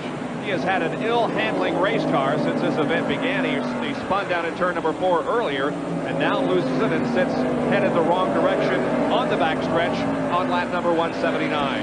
And this is going to be a break for Ricky Rudd, who would have had a pit stop coming up in about 20 or 25 laps. Let's go to Larry Newber with Ricky Rudd at the pits. Ned, they were ready to go. I'll tell you, McReynolds got on the radio right away when he saw the yellow flag. Michael Waltrip spun out right in front of us, so they were the first ones to know that there was going to be a yellow flag. They're going to all 4 corners of the car. Goodyear on all 4 corners. Of course, Kenny Bernstein's very active in drag racing. This has been a Goodyear team from beginning to the middle to the end, and Ricky Rudd gets in and out very efficiently. A great stop for the leader of this race. And a great break for the leader of the race, Rudd, as there's Sterling Marlin, who's also in for a pit stop. Jerry Punch is there. Sterling Marlin got pinched in coming into pit road. Now they've already changed right side tires. They move around the left side of the car. The Piedmont Airlines Underall Oldsmobile. Sterling had his best run ever on the short track back in the spring here when he finished second. Good pit stop, 4 fresh tires and fuel. Sterling Marlin heads back to turn 1. And so does Terry Labonte. And finally, here comes Dale Earnhardt, also out of pit road. Alan Kowicki made a 4th tire change. He heads back down pit road. So does Michael Waltrip as Darrell Waltrip comes into the pits. All right, let's go back and see if we can pick up on this Michael Waltrip incident. Well, he was already spinning in front of the leader. You could see Ricky Rudd coming off of turn 2 as Waltrip had spun down to the inside, hit the inside retaining wall, and bounced back up onto the track. Now let's go to the pits and Jerry Punch where Darrell Waltrip is. Well, Eddie Dickerson, Jeff Hammond, Sandy Jones, and the Tide crew. Bill Wilburn going to work on Darrell Waltrip Chevrolet, a brand new race car, banjo matching prepared car that's brought here. 4 fresh tires. They pulled some sheet metal away, the left rear where he did a little bit of bumping with some of the other cars, and he's down and away. Now, he had to catch up to the field before he could come in because he was almost a lap down, if you remember. He and Alan Kowicki had passed Ricky Rudd and got back in the lead lap, but he was not too far in front of Ricky Rudd when this caution came out, so he had to wait until he caught up to the field before he could come into the pits. And the caution does remain out on Martinsville, Virginia Speedway because of a crash in the backstretch involving Michael Waltrip. We'll be right back.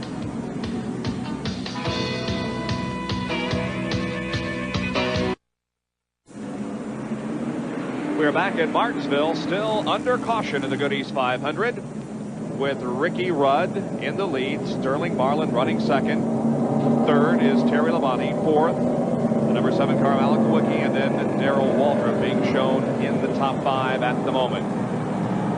It's a very beautiful racetrack, despite the fact that it can be a very ugly situation for the drivers. Here is an ESPN quick fact, or is this a quack fact, Jerry Punch?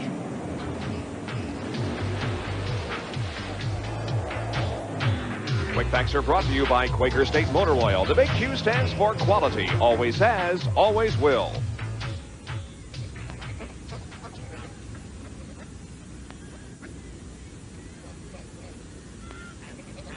Yo, Punch. Hey, hello. Hi. You know, nothing beats a relaxing mountain picnic here on a Sunday afternoon. Beautiful area, the Blue Ridge Mountains. And find a nice pond, catch a few winks, soak up some rays, maybe nice cold soda, listen to some tunes, and maybe even check out the scores if you get a chance.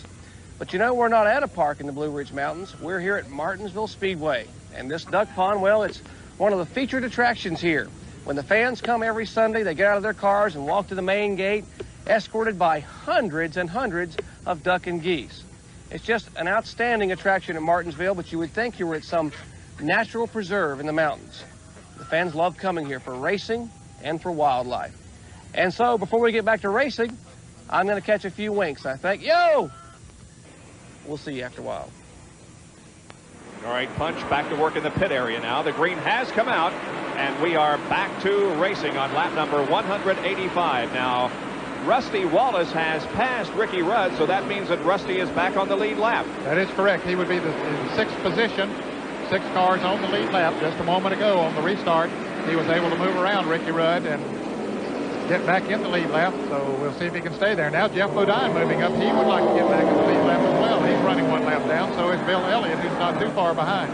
Well, Larry Newber has some interesting conversation with NASCAR officials.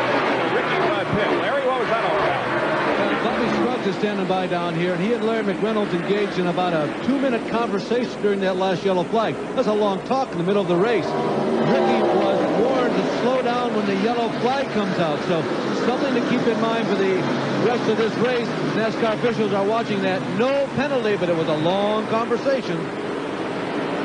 So Rudd will be forced to slow down a little bit more under the caution, but while the green is out, his car is working well and maintaining the lead. Well, I tell you, this is a score. There's trouble over in turn 4. Rick Wilson has spun over in turn 4, and the caution is out again. This will, well, no, the caution is not out. I started saying it'd be a break for Rusty Wallace, but Rick Wilson has gotten his car going. As you can see, he spun down on the inside of the racetrack, so no caution. And so Jeff Bodine now sees an opportunity to perhaps put himself again on the lead lap with the leaders. He's right behind Ricky Rudd and trying to get a lap back, as is Bill Elliott. Now we go back and take a look at what happened up there in turn number 2, Rick Wilson.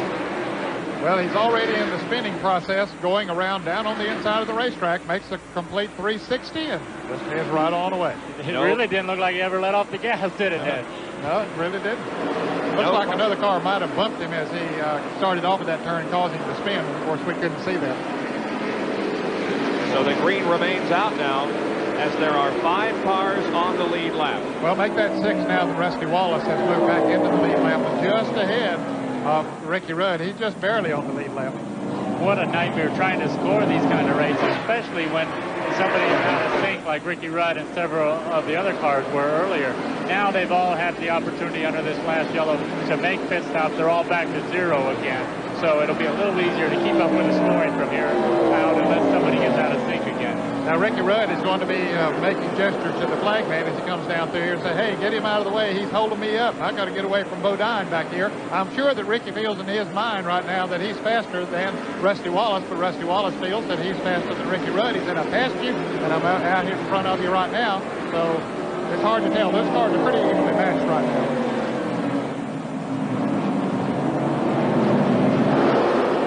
Rudd looks like he's trying to set Rusty up at times, but just hasn't found the chance to pass Rusty and once again put him down 1 lap. Ricky is probably having to run harder right now than he wants to.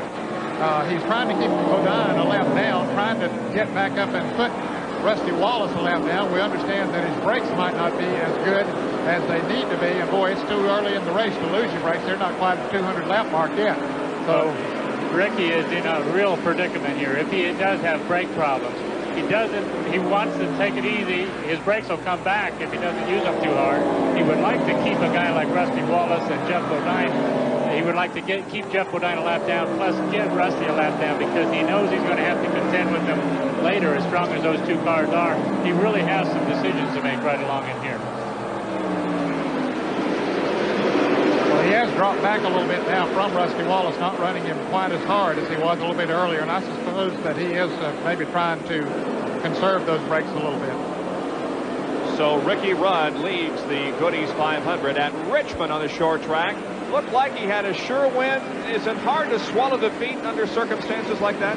Well, it's pretty tough. You know, you keep telling yourself there's another week, there's another week. Certainly you've got other opportunities and there's other days, but the chances that I've had as far as having everything lined up my way, being able to look like we're going to win the race with very few laps to go and then have something go wrong, it hasn't happened to me too many times. Of course, it happens to everybody, but I guess the worst thing about it, you don't get lined up in that kind of a position very often, and you need to take advantage of it when you do. So it's hard on you, but yet what can you do about it? It's over and it's done with, and just look forward to next week, but it's kind of hard to take. Well, he certainly has to be enjoying himself right now in the lead. Now, what about that brake situation that we mentioned, Larry? Bob, the information you guys got off the scanner was absolutely right. The brakes aren't just right. Now, this is that new carbon metallic brake pads that they are using. They were one of the first teams to use it. And as Gary pointed out a little earlier, one of the real serious problems is that they work too well sometimes and they build up too much heat. And Larry McReynolds does not know exactly what the problem is, but Ricky says, I don't have as much brakes as I had in the early part of the race. Of course, they've talked on the radio and said, hey, we've got 300 laps to go, more than half of this race. So, Ricky, try and conserve them as much as you can. Get us home.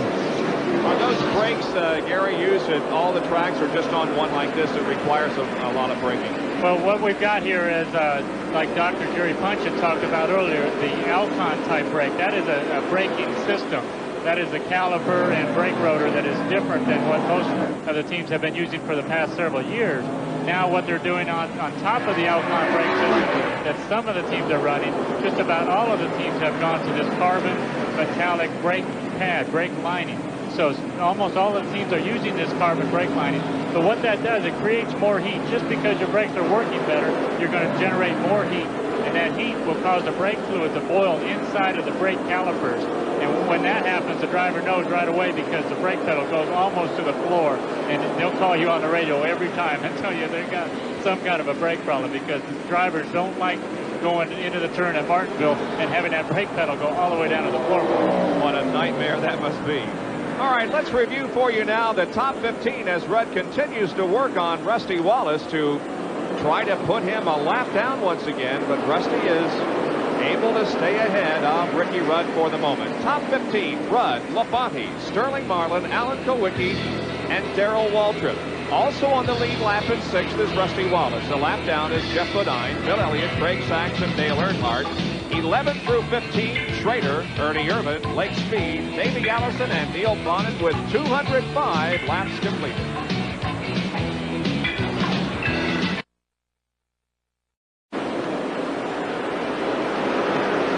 We're back at Martinsville for the Goody's 500 Winston Cup race. Nice to have you with us on this Sunday afternoon. It's kind of a gloomy and gray day here in Virginia.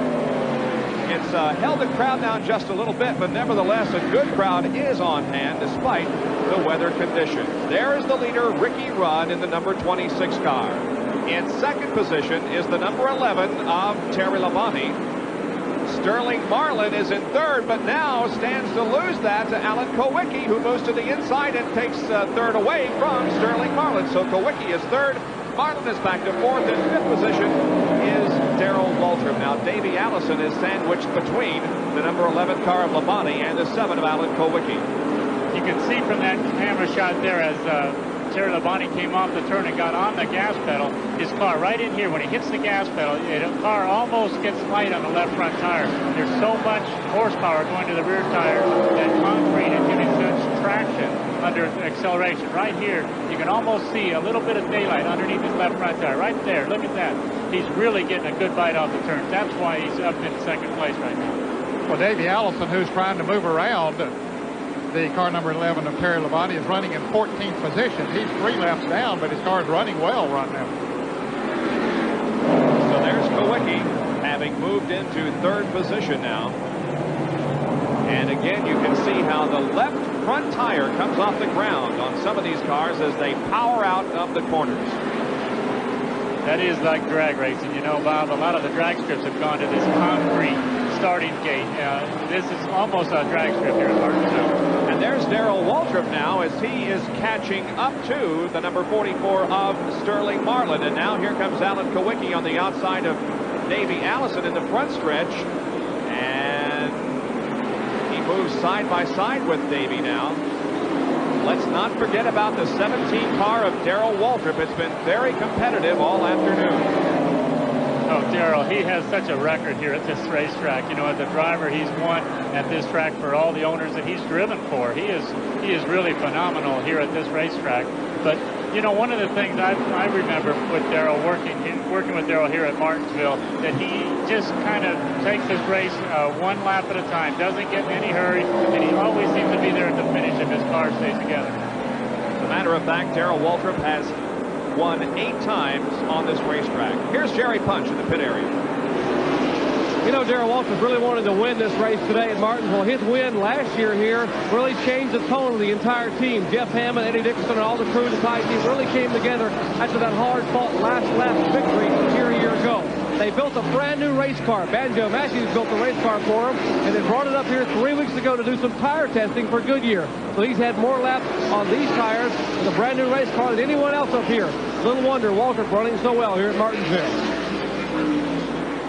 Here's Alan Kowicki still trying to get around Davey Allison, as Davey has moved to the inside of the racetrack. But it's tough to pass a car that's running as good as Davey is. He's running at least as good as the 11 car, but he's given some room there, but he's still racing hard. Got a little loose there in the third and fourth turns. Now some contact between Kowicki and Davey Allison. Yeah, Kowicki cut in a little quick on him coming in there. He wanted to let him know, say, hey, I'm running for position up here. I need to move on around. I think I saw a hand gesture or two there, didn't I? Yeah, that was some kind of sign language there, I believe. But, you know, talking about the brakes, and I can remember in the 70s, in 77, 78, 79, working here at Martinsville with Darrell Waltrip, we were always concerned with the brakes. One of the things we did in the garage area was one time we put a real stiff spring on the brake pedal. So he really had to make an effort to push on the brake pedal. He wouldn't be just kind of resting his foot on there and keeping the heat in the brakes. But after a while, we just felt like the driver's leg just got stronger, and he still found himself, you know, just kind of riding the brake, not letting it cool on the straightaways. So then after that, we put a little red light on the dashboard. Every time his foot was on the brake pedal, the light came on. And Darrell said that really helped him become aware of how often he really was on the brake pedal. And later we did it with Bobby Allison and Ricky Rudd here at this track. And all of them have agreed that once you do it one time at this racetrack, you learn how long the red light, how to keep the red light off as long as you can. Look at Alan Kowicki. He is really moving well in that car, dirt tracking it off those corners, and now he threatens to take away second position from Terry Labonte. Let's see if he accomplishes it. They come off corner number 4. They're side by side, a little bit of contact. Terry Labonte just won't give up second spot. He maintains the position, but hey, Alan Kowicki is looking good. Yes, he is, and especially coming off of the turns, Bob. You see he was able to dip down there as Labonte's car shot out a little bit, as Gary Nelson mentioned there a moment ago. He goes into turn 3 side by side with him, but he's not accelerating quite as good off of turn 4. That time he got a pretty good fight. He should be able to pass him down going into turn 1. And here is Kowicki now. Let's see, they still remain side by side. Labonte fighting for everything that's in it, but Kowicki successfully passes Terry Labonte, and now Kowicki moves to second. That coming off of turn 2 is Labonte's weakness, it looks like right now. So Sterling Marlin will try to do the same thing as Labonte's car goes up a little bit as he comes out of the turn. So there is second, third, fourth, and fifth right there together. The number 7 of Kowicki, the 11 of Labonte, the 44 of Marlin, and the 17 of Darrell Waltrip. Let's go down to Jerry Punch once again, who's with Tim Brewer. Well, Tim Brewer is the crew chief for the Terry Labonte car. And Tim, we were talking a minute ago about the left front tire on Terry's car coming off the ground, coming out of the corner. Why is that? Hey, Jerry, you know, we put so much emphasis over the past few years on really hooking the car up and putting the power to the ground up off the corners. Seems like we're kind of overdone it today. You know, we're really killing the right rear tire on the thing.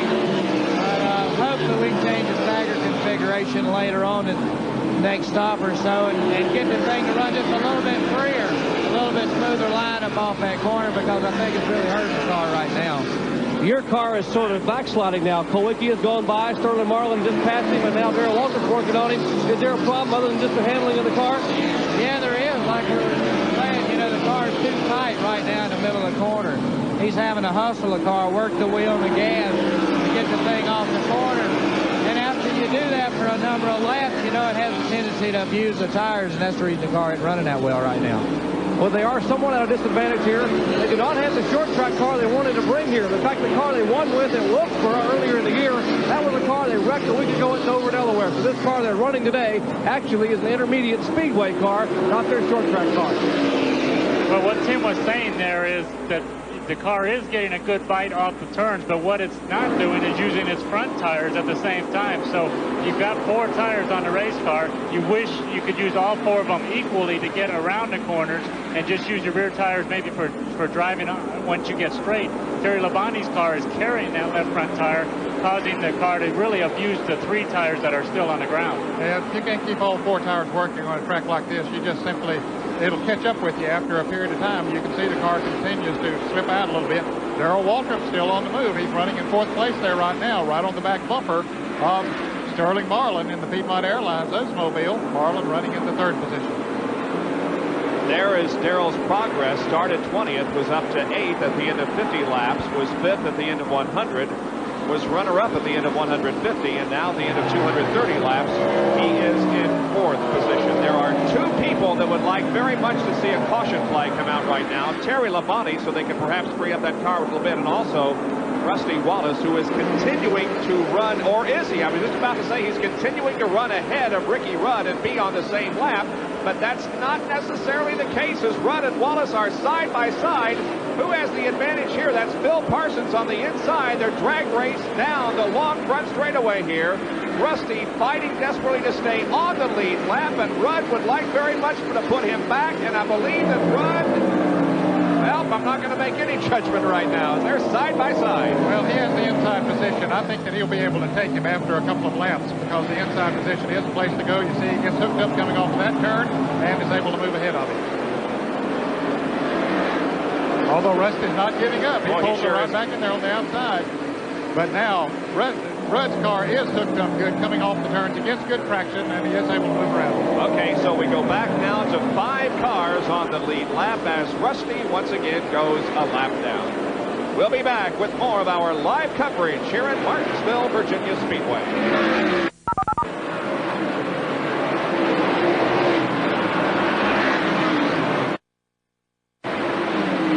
We are back for the Goodies 500 at Martinsville, Virginia Speedway with 239 laps completed, so we are very close to the halfway point. Well, Thursday night at 8 o'clock, right after Speed Week, we'll have for you the Grand Prix of Portugal, and here are some of the highlights that occurred in this, and there are the top 5 as we near the halfway point of the Goodies 500.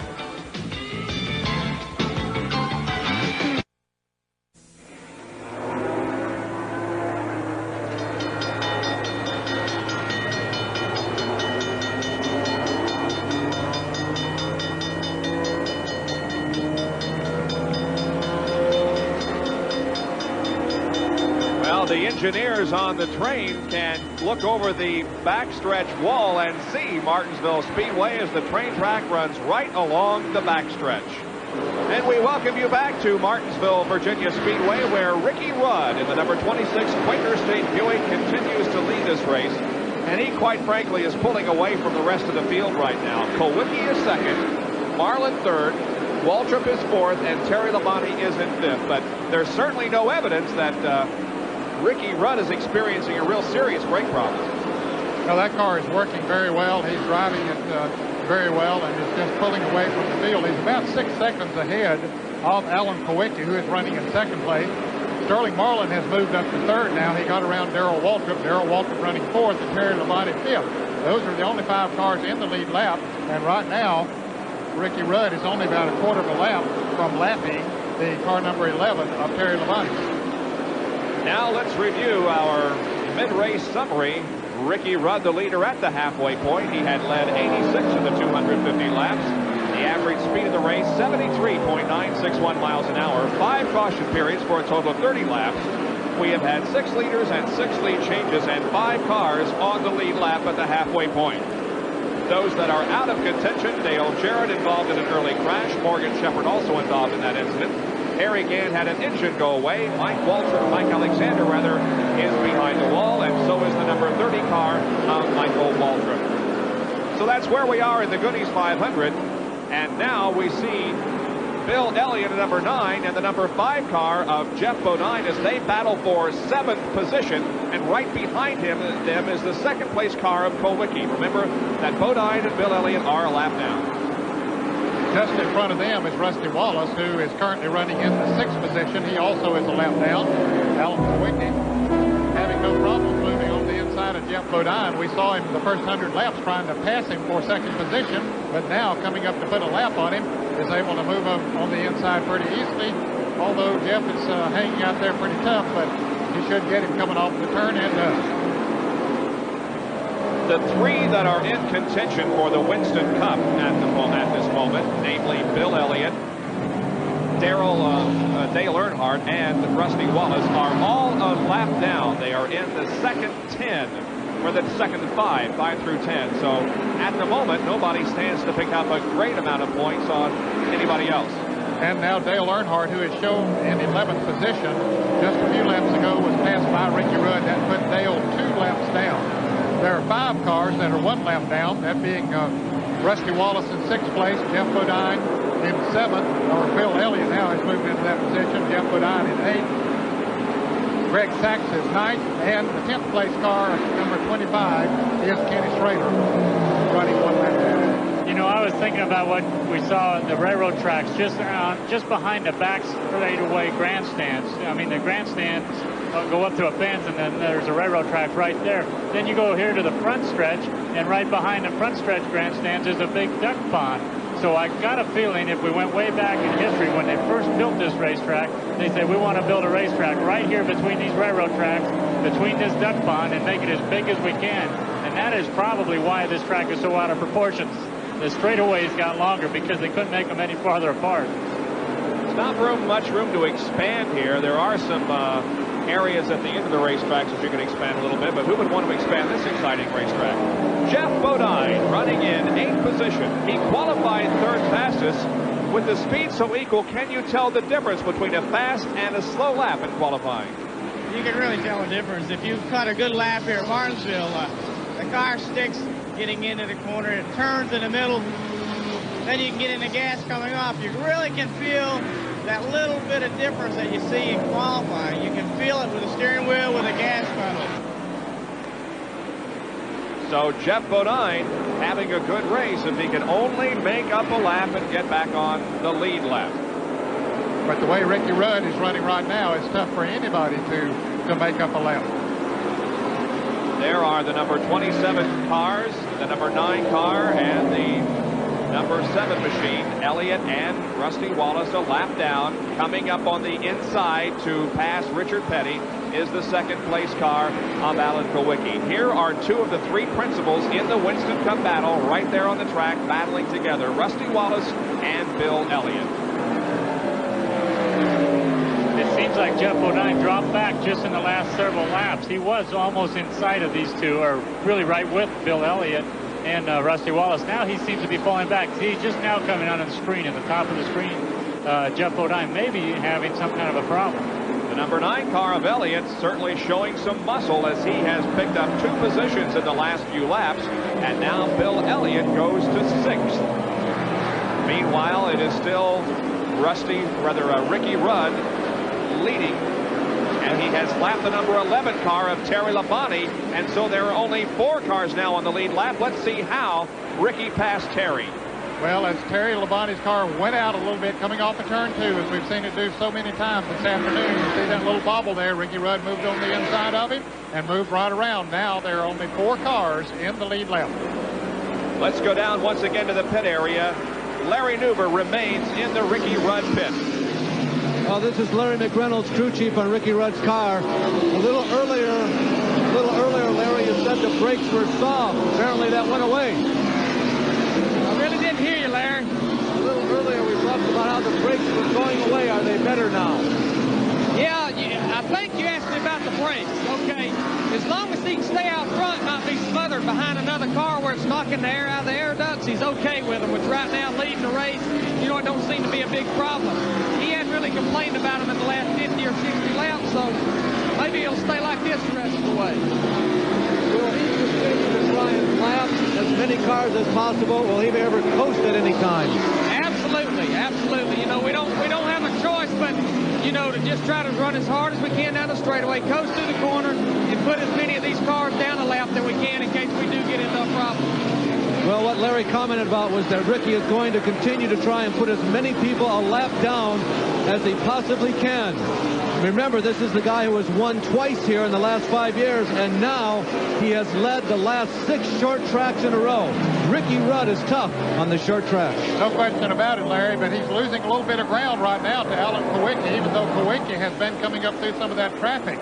Not long ago, he was about 6.5 seconds behind Ricky Rudd. He has cut that down to about 4.5 seconds now, so he has picked up 2 seconds.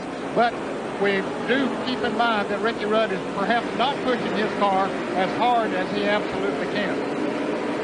And we also mentioned the fact that as long as he doesn't have traffic ahead of him, everything is okay for Rudd because he doesn't have to use the brakes extensively. But within the next few laps, he will be approaching some of the slower cars and may have to employ a lot of braking. Meanwhile, we watch Alan Kowicki in second position. They move around the number 67 car, the Buddy Arrington machine that's driven this weekend by Brad Teague. And Brad started way up front of the race, but has dropped back and is not shown right now in the top 20. Ricky Rudd leads the Goodies 500 as we're live from Martinsville, Virginia Speedway. Back after these words.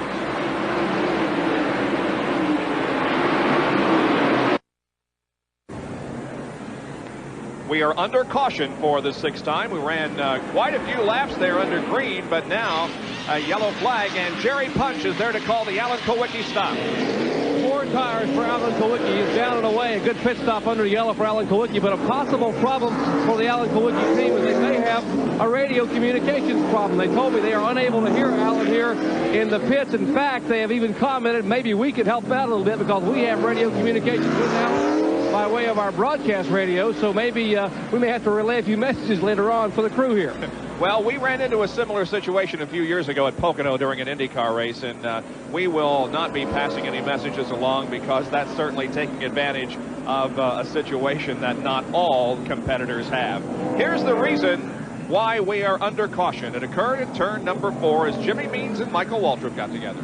And Michael Waltrip has really been on television today quite a bit, not the way that he wanted to be running up front. This is the 3rd time that he's had a problem in spinning around, but this time he and Jimmy Means got together and he spun Waltrip's car down to the inside. And the reason for the caution, here he is in the pits getting some new tires on. We saw a shot of Michael Waltrip going backwards for the 2nd time today and then coming to a stop along that yellow curb. What do you think the penalty is for parking on a yellow curb like Mike Waltrip has done today? I think the track officers come out and give you a citation if you park there along the yellow curb. Anyway, Michael Waltrip has things fixed, and now he goes back out onto the racetrack. This is our 6th caution period of the afternoon, and we're going to take another break and be back with more of our live coverage.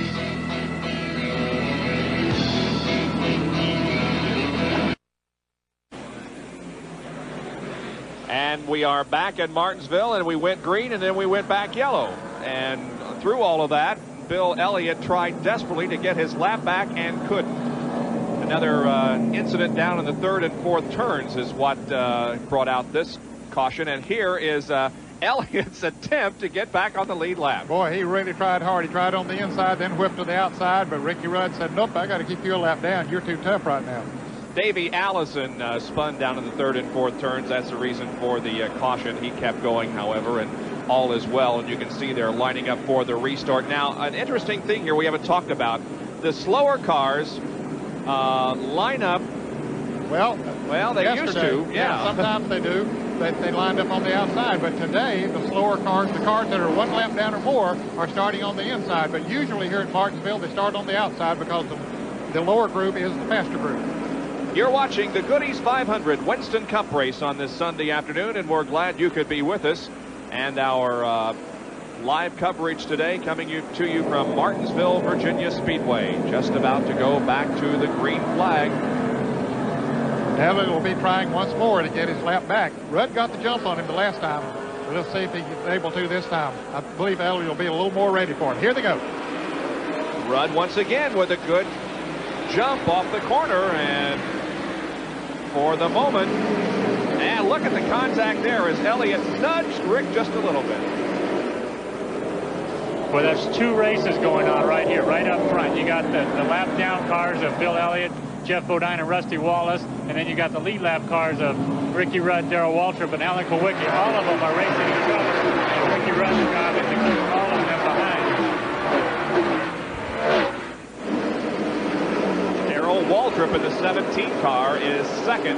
Boy, Alan Kowicki really getting shuffled back there in the car number 7. He was one of the fastest cars on the track before this caution, but he got on the outside, and Jeff Bodine and Rusty Wallace both went by him. Now, Terry Labonte banging on his rear bumper. The car number 7 of Alan Kowicki is running in 2nd place right now. Darrell Waltrip he's in 3rd. Darrell Waltrip is in 2nd.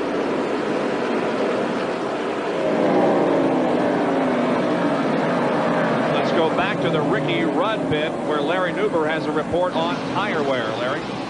Well, Bob, Ricky was one of several people that made uneventful pit stops back here. Rick Wilson, Benny Parsons, Brett Bodine, Mark Martin. The only stories really were Ricky Rudd and Rick Wilson. Rick Wilson started the race on Goodyear's, switched to Hoosiers, found them too slippery, went back to Goodyear's. Take a look at Ricky Rudd's tires. You think this guy's been doing some racing? There's some green paint. We're not sure if it's his own or Harry Gant's. Over there, another multicolored rainbow. Oh, there's a Savola Brothers car there. We think maybe Ken Schrader. I know there's not a Slender U car in this race, but boy, there's every color in the rainbow out here. Yeah, a little mix and match there. Looks like a painter's palette, a multitude of colors. Now let's talk a bit about the backstretch pits, Gary. As I remember, Bobby Allison always liked to pit back there. In fact, at the end of the backstretch pit area. Well, you're right, Bob. The theory that Bobby had, and I always thought it was the smartest thing to do here if you had the opportunity. When the yellow flag comes out on the front straightaway, if you're anywhere near the lead, you can dive into those back straightaway pits, get your servicing done while the other cars are having to run slow behind the pace car to wait to come around to the front straightaway. So when you're getting your service, these other cars are running slow, you drop the jack, you leave the pits from the back straightaway, and you run fast again. So you've really run a lot faster total lap than anybody who's pitted on the front straightaway, and you can gain the lead, you can keep the lead, or you can pick up positions just by pitting on the back straightaway. And it works even better today since they're letting the pace car come out of the back pits. The race for third and fourth position, number 7, Kowicki, and 44 of Sterling Harlan. There's a lap car separating those two. The lap car is Terry Labonte in number 11. You know, it took NASCAR a few years, I think, before they really realized what Bobby was doing every time he elected to pit on the back straightaway. And so once he pulled it several times, they came up with a rule that said if you qualified if you were in the top 15, I believe it was, in points, and you qualified in the top 15, you had to pit on the front straightaway. So that took that option away from any of the front-running cars. And here is the pace car that is situated, as you indicated, on the backstretch. And when it's called upon, it enters the track just going into turn number 3. But that's really even more, like Ned said, more of an advantage now, because the leaders know if they're pitted on the front straightaway, they take the yellow flag. Here on the front stretch, right here, they take the yellow flag, let's say. They would come around, and when they got just around the turn and headed down the back straightaway, right along in here, they got to be slowing down because the pace car is going to be in front of them, while the guy that ducked into those pits on the back stretch will have clear sailing. The number 2 car of Ernie Irvin has been black flagged, by the way. Now, here is our caution summary. The first caution period on the 7th lap, Davey Allison with a spin. On the 16th lap, we have a problem here on the main straightaways. A car is really smoking badly. That's Lake Speed. And this could possibly go through another caution period. Then we had the Dale Jarrett and Morgan Shepherd accident. The number 33 car of Gant blew an engine. Then Michael Walter spun on the 66th lap, and he spun on the 179th lap. So you can see that Michael Walter began on lap 275 and on 281, the 28 car. So many of the cautions that have occurred this afternoon have been caused by the 30 car or the 28 car. And another caution now as Lake Speed comes into the pits, and let's take a look at it as he went down the front straightaway. We'll see Lake Speed in that pack of cars, and you can see the smoke begin to bellow from that car as he goes down into turn 1. So Lake Speed goes into the pit area as the pace car comes out of the pit area and picks up the field at the end of the backstretch. There you can see the scoreboard showing 296 laps completed, and there is the field slowed down behind the Pontiac pace car. Well, I think the early cautions in this race had set a precedent. Ricky Rudd and all of these leaders aren't going into the pits. They're staying out there. That would have been a great advantage if Ricky Rudd had made a pit stop, because probably Bill Elliott and all of the lap down cars would have stayed out and not pitted. There's the smoking car of Lake Speed that is retired from competition in the Goody's 500. We'll be back with more right after this.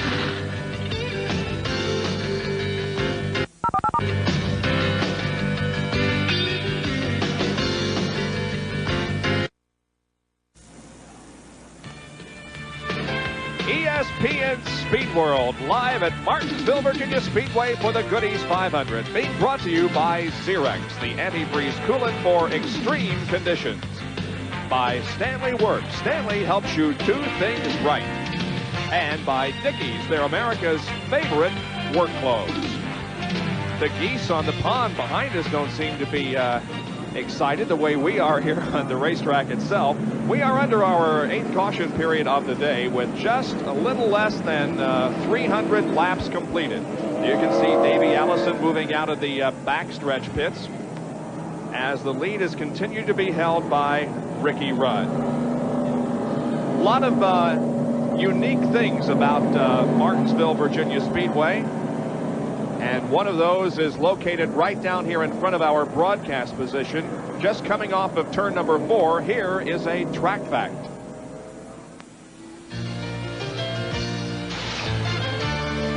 Track facts are brought to you by the Robert Bosch Corporation, makers of Bosch Platinum, the ultimate spark plug. You're looking at one of the most scenic short tracks in America, beautiful Martinsville Speedway, located here in Martinsville, Virginia. This track was built nearly 41 years ago, back in 1947, by the man who still operates it, H. Clay Earls. Now, Mr. Earls has a simple philosophy. You take care of the race fans, and they'll take care of you. He's been successful over the years. Now, nearly a decade ago, before people thought about handicapped parking spots at malls or shopping centers, or even on buses or ramps, Mr. Earls thought about the handicapped race fan. Take a look at what he did. He built this concrete pad here just out of turn 4. Now, the handicapped people can roll their chairs right up here within 10 feet of the racing surface and sit right here and get a bird's eye view of lap-by-lap competition here at Martinsville Speedway.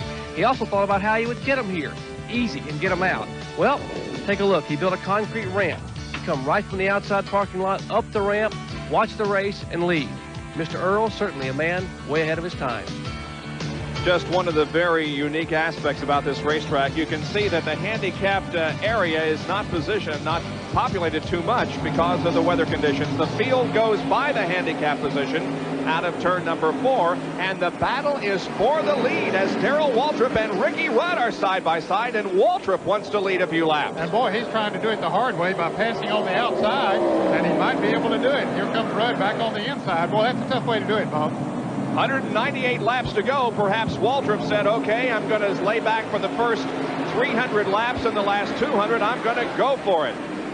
They are really grinding it out there for position. That's Kulwicki running side by side with Bill Elliott, and Kulwicki is in 3rd position. Elliott remains a lap down. It's been a very difficult job for both Bill Elliott and Rusty Wallace to get their laps back. They have not been able to do so far. Of course, the way they run it down, Bob, in case some fans have just joined us along the way, they made green flag pit stops back about the 140 to 150 lap mark, and Ricky Rudd had made an earlier caution flag pit stop, so had several other cars, and they just have not been able to get that lap back. Well, they've been struggling all ever since then. Bill Elliott and Rusty Wallace and Jeff O'Dine have been struggling ever since then to try and get their lap back. I think their cars are pretty fast. They've been able to keep Ricky Rudd right in sight, but they haven't had that little bit of extra to get up in front. Now Rudd maintaining the lead by about 2 car lengths over Darrell Waltrip. And there now is Alan Kulwicki in 3rd position. So the first 3 now are running right together on the racetrack.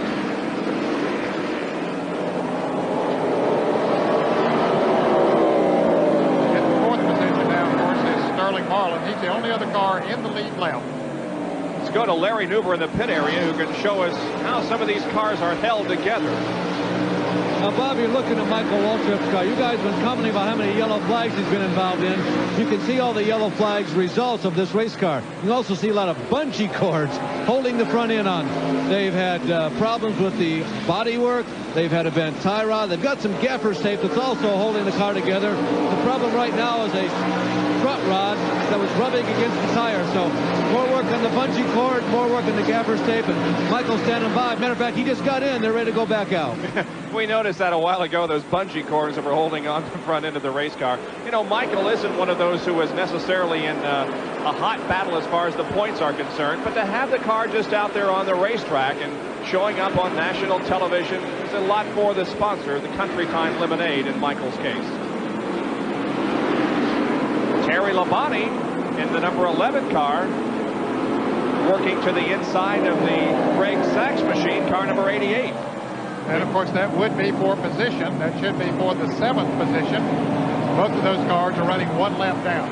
But you know, we were talking earlier about how Ricky Rudd got out of sync and was able to put a lap on a lot of these more competitive cars like Bill Elliott and Jeff Bodine, who hadn't made pit stops for long stretches in the early part of the race. Well, Jeff Bodine's been trying to get his lap back, hasn't been very successful at it. So during that last caution, Jeff Bodine made a pit stop. Boy, Greg Sachs almost spun out there. Jeff Bodine made a pit stop. That put him out of sync with just about everybody else on the racetrack. Now, Jeff, if the race goes a ways, Jeff Bodine here will be able to take advantage of a long green stretch here. If everybody makes their pit stops, he could do the reverse of what has happened to him. The reason that he got a lap down was because Ricky Rudd was out of sync. Now Jeff Bodine's out of sync. That may play to his advantage. Well, it was a close call for Greg Sachs a couple of laps ago as he got the car completely sideways, but saved it. Well, here's Kenny Schrader in car number 25 coming down on the inside, and they touched as they went into the turn, and Sachs really getting it sideways. That's really dirt tracking it, but he did save the car. Did he slide far enough to do any damage to the rear tires, you think, Aaron? I don't think Greg Sachs needs to worry too much. I think Ken Schrader hit that inside curve at the same time his right front tire was hitting up against Greg Sachs' car. I think the guy who had the most chance of having an alignment problem from that would be Ken Schrader.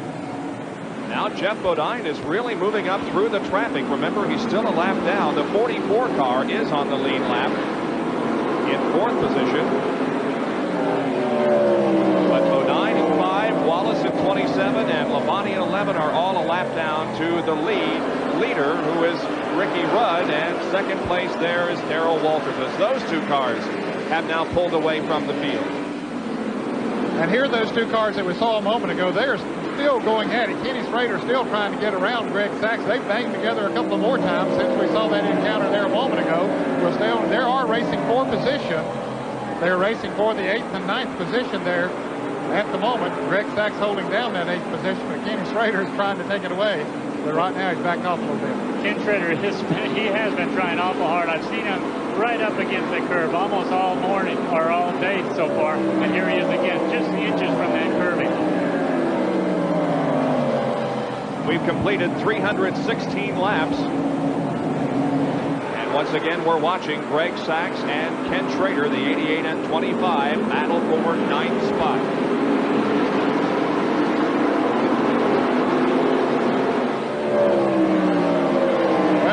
Bob, there's still 4 cars in the lead lap. Ricky Rudd, the leader. Darrell Waltrip, 2nd. Alan Kowicki, 3rd. 4th place is Sterling Marlin. 1 lap down to 5th place is Bill Elliott. Jeff Bodine now has moved up to 6th. In 7th place is Rusty Wallace. 8th is Terry Labonte. 9th is the car number 88 of Greg Sachs. And the 10th place car is the car number 25 of Kenny Schrader. From 5th through 10th, they're all 1 lap down. As we see Davey Allison making an unscheduled pit stop and going back out of the action. Davey Allison goes back into competition. It has been a very long and trying afternoon for Davey Allison. Among other things, he apparently is suffering from some brake problems, but is still out there on the racetrack trying to finish as high up as he can. And speaking of brakes, we have another one to take right now as we are live at Martinsville, Virginia Speedway. We'll resume our coverage in just a moment.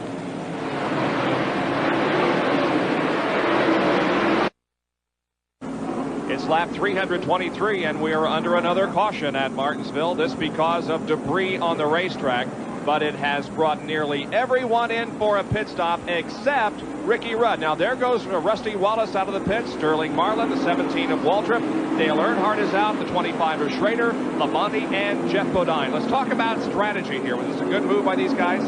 Boy, it was a tough one. Bill Elliott came in the pits before he actually took the yellow flag. He got his 4 tires changed. Oh, Alan Kowicki's having some kind of a problem. They're jacking it up now. I think he's got a lug nut caught in the wheel, yeah. No, no lug nuts on the left front wheel. They're tightening it up now. And he's going to go a lap down. Oh, man, a tough break for Kowicki. They're not going to let him go until they get all the lug nuts on. That official, he's pointing. You got to put all 5 lug nuts on before you can go, and that's the rule. He's really holding them up now. And the pace car in the field has already passed, so Kowicki is indeed a lap down now after running way up there all afternoon long. You might as well change the tires now that you've lost the lap, and you're in the pits with the NASCAR man holding them. Well, I'll tell you, that will only leave 3 cars on the lead lap now. Now, Ricky Rudd did not pit, and I guess the reason is he's still got one more pit stop to make, and he just can't go the rest of the distance from here. Let's go to Jerry Punch in Alan Kowicki's pit. Well, Dan, a real unfortunate incident for Alan Kowicki. He finally, frustratingly, goes down pit road. He was sitting there pounding the steering wheel and had his hand over his eyes. He couldn't believe what was happening. The car, he started to move away. There was a miscommunication problem. In fact, we'll get over with Paul Andrews and try to find out what the problem was. Paul, what actually happened in that pit stop?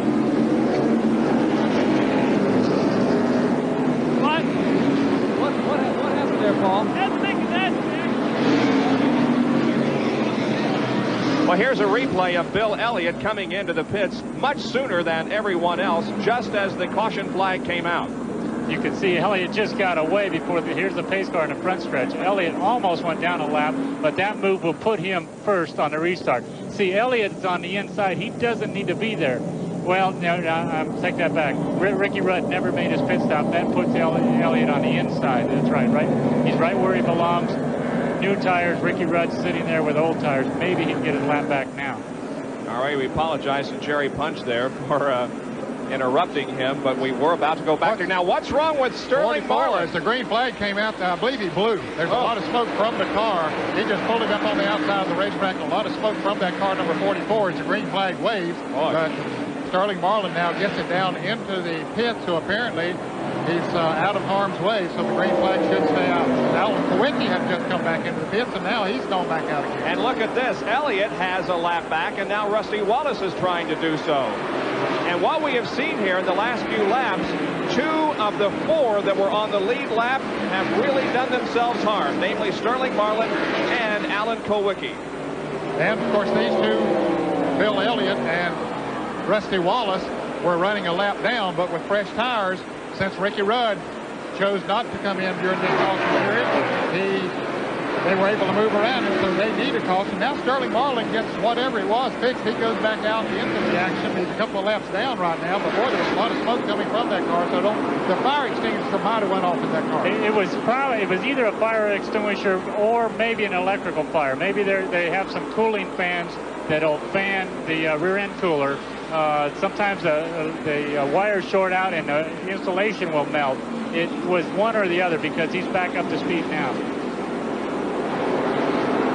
And now Rusty Wallace and Bill Elliott would love to see another caution come out. Not because of an accident, certainly, but debris on the racetrack would certainly be a good break for them right now, because both of them have moved back onto the lead lap. It makes you wonder about the strategy on Ricky Rudd's crew.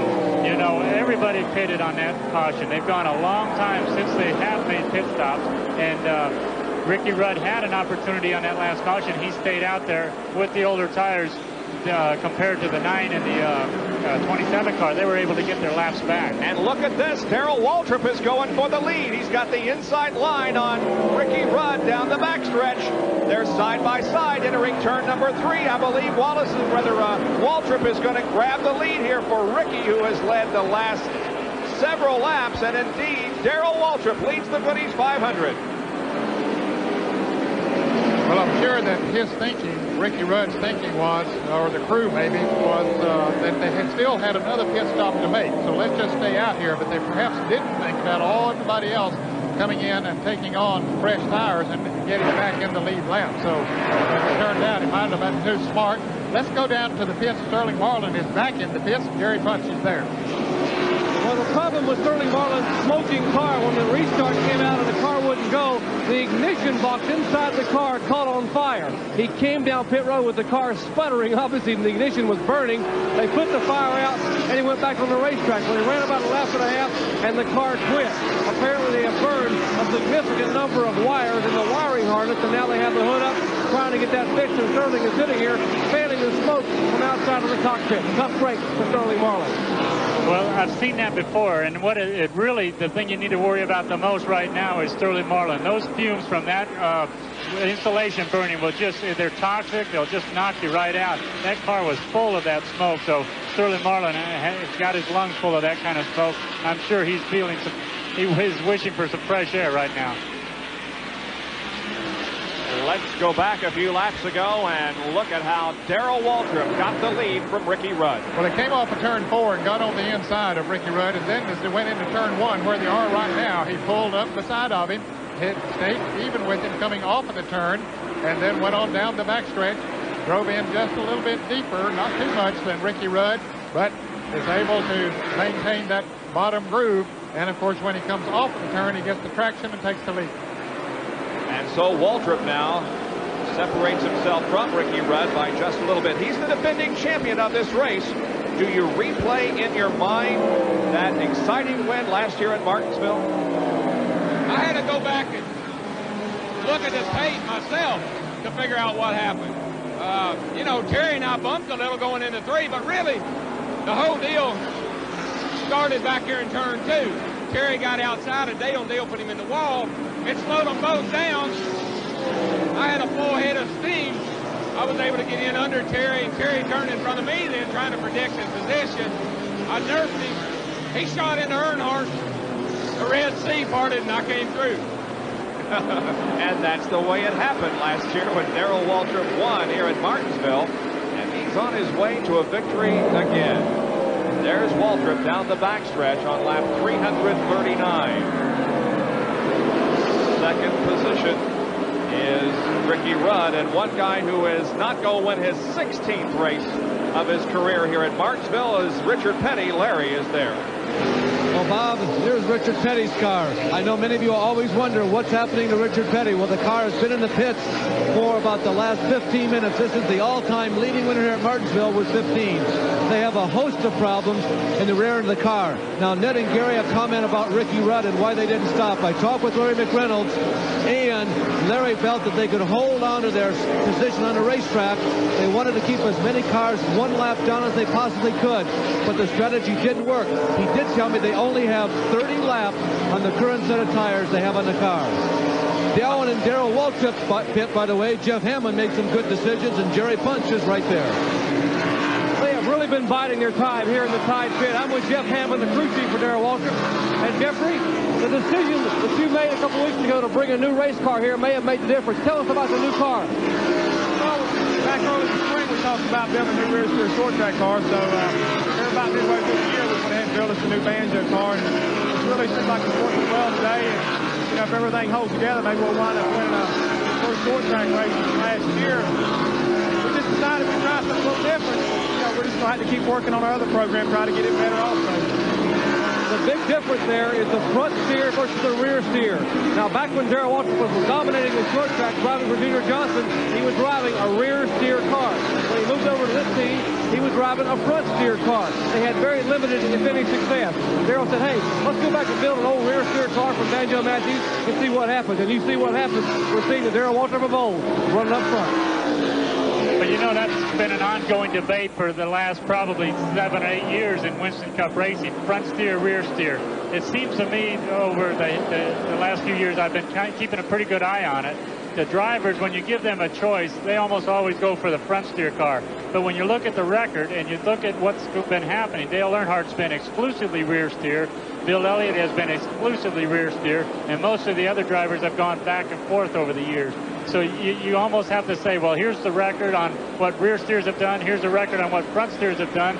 Let's toss a coin. I think that's about what most of the teams have been doing these days. Darrell Waltrip leads the Goodies 500 as we are now less than 150 laps from the conclusion of this race. We'll resume our live coverage after these messages.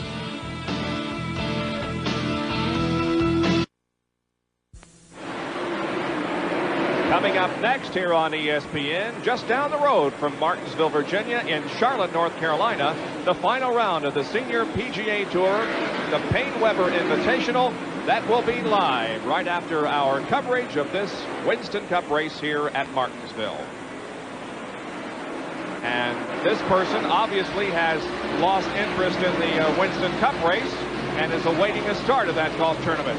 Looks like she may be connected with the Rick Wilson team, and Rick has not had a particularly good day, so she's just sitting back watching, or not watching. She said, wake me up when we take the lead. Well, in the lead is being given the black flag. We'll see if we can find out what the problem is. Car number 21, the Citgo Ford of Kyle Petty. Now he makes the entrance into the back pits where he is pitting today. So Kyle really, too, not having a very good run. There he comes into the pits. It looks like some smoke coming from that car. Kyle Petty in the pits for the Wood Brothers. He won't be associated with that team next year. Is there anything you can tell us about Kyle Petty in 1989, Gary?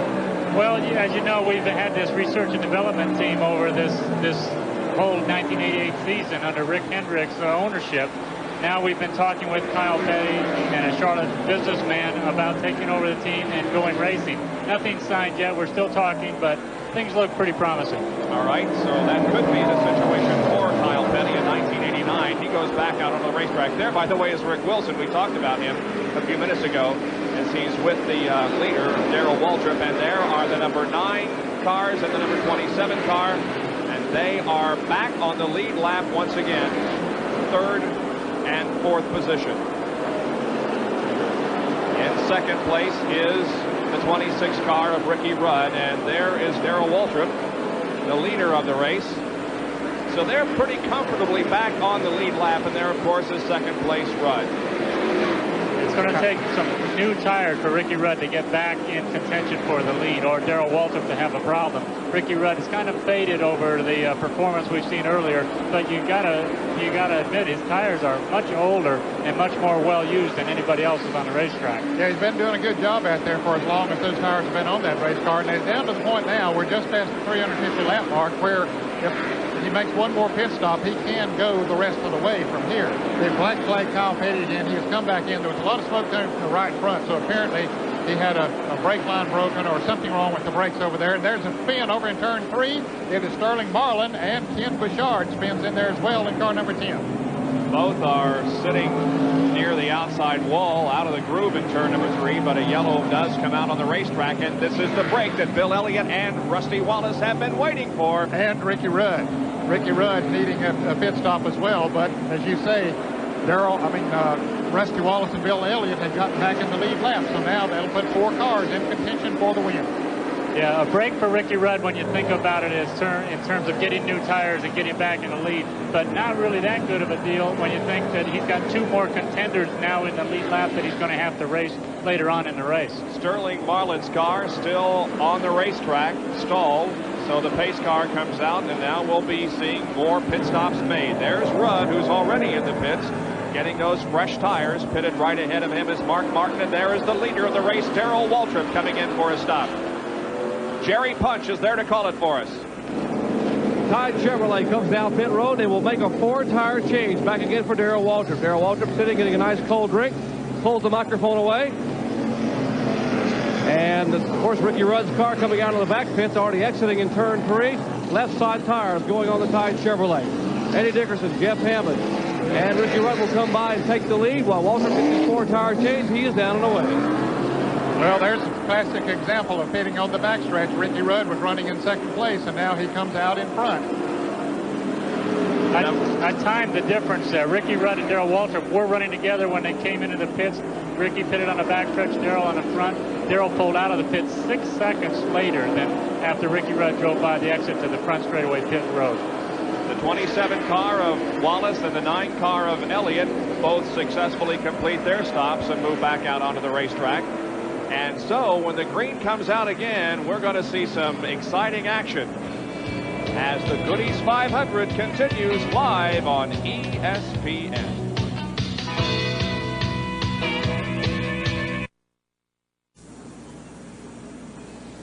Drag racer Kenny Bernstein, the owner of the Quaker State Buick team that Ricky Rudd is driving, taking a few moments out to sign some autographs for his drag racing fans.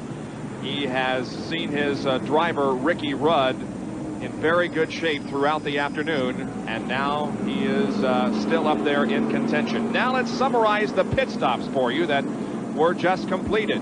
And indeed, it was a very important round of stops. Darrell Waltrip lost a position. He was in first, came out second. Rudd exchanged positions with Darrell. Bill Elliott went in third and came out fourth, and Rusty Wallace went in fourth and came out third. But those 4 cars are indeed on the lead lap. Now, we go to the Ricky Rudd pit where Larry Newber is standing by with Chief Larry McReynolds. Well, right now, Bob Riley and Larry McReynolds are on the headsets talking to Ricky.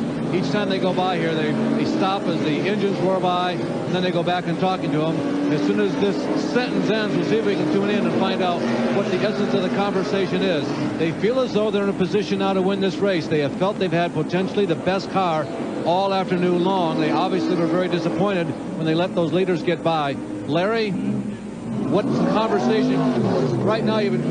He's still talking to Ricky, as you can tell right now. What is the essence of what's going on between you and Ricky right now? Well, it was kind of a close call a while ago. We didn't feel like we'd run enough laps to actually pit because the car hadn't fell off on the watch.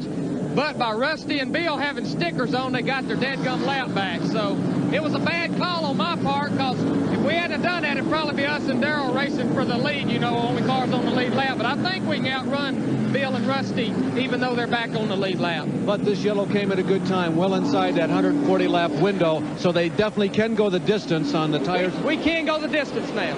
Okay, with the tires that are on the race car, of course, the fuel is obviously no question. They can run up to 170, 180 laps. 364 laps, and the green flag comes back out at Martinsville, Virginia Speedway. Here we go for hopefully the rest of the way without a caution, and some real exciting racing we anticipate coming up here. Now, Greg Sachs in car number 88 got back in the lead lap there when he beat Rudd down into turn 1. Greg Sachs in the Red Bear Speed Oldsmobile running in 5th place.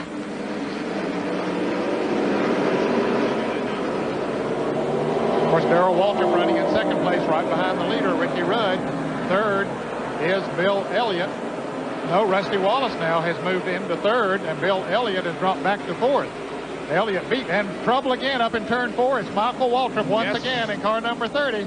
Guess who? Michael Waltrip into the outside wall once again, and another caution flag over the speedway, and this is number 11 as Michael takes the shortcut now and cuts through the grass. Here comes the field racing back to the caution, and Greg Sachs indeed will pick up a very significant advantage there. Yes, he got back into the lead lap, so he'll get to go all the way around. Here's a replay of what happened. You can see Michael Waltrip crossways as he comes off of turn 4, and he backs it gently up into the wall. And when the traffic goes by, he gets thrown back down comes back around to the pits. Michael Waltrip's body man is going to be very busy this week getting ready for North Wilkesboro next week. So the caution flag out again. This is number 11 on the afternoon. Remember, the record number of cautions here is 17. We'll be right back.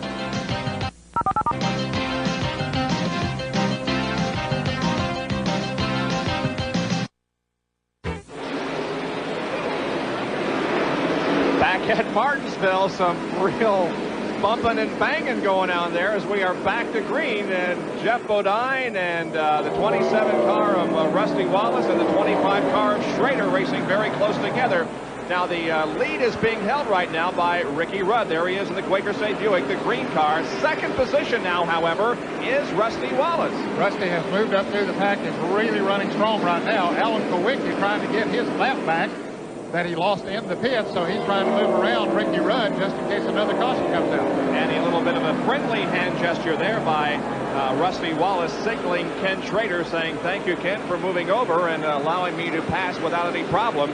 So now it is Wallace in 2nd position and Darrell Waltrip in 3rd. It would appear as if, however, Ken Schrader would also be giving a sportsmanlike gesture here and allowing his teammate to pass on the inside, and that is exactly what is happening. So Waltrip now goes to the inside.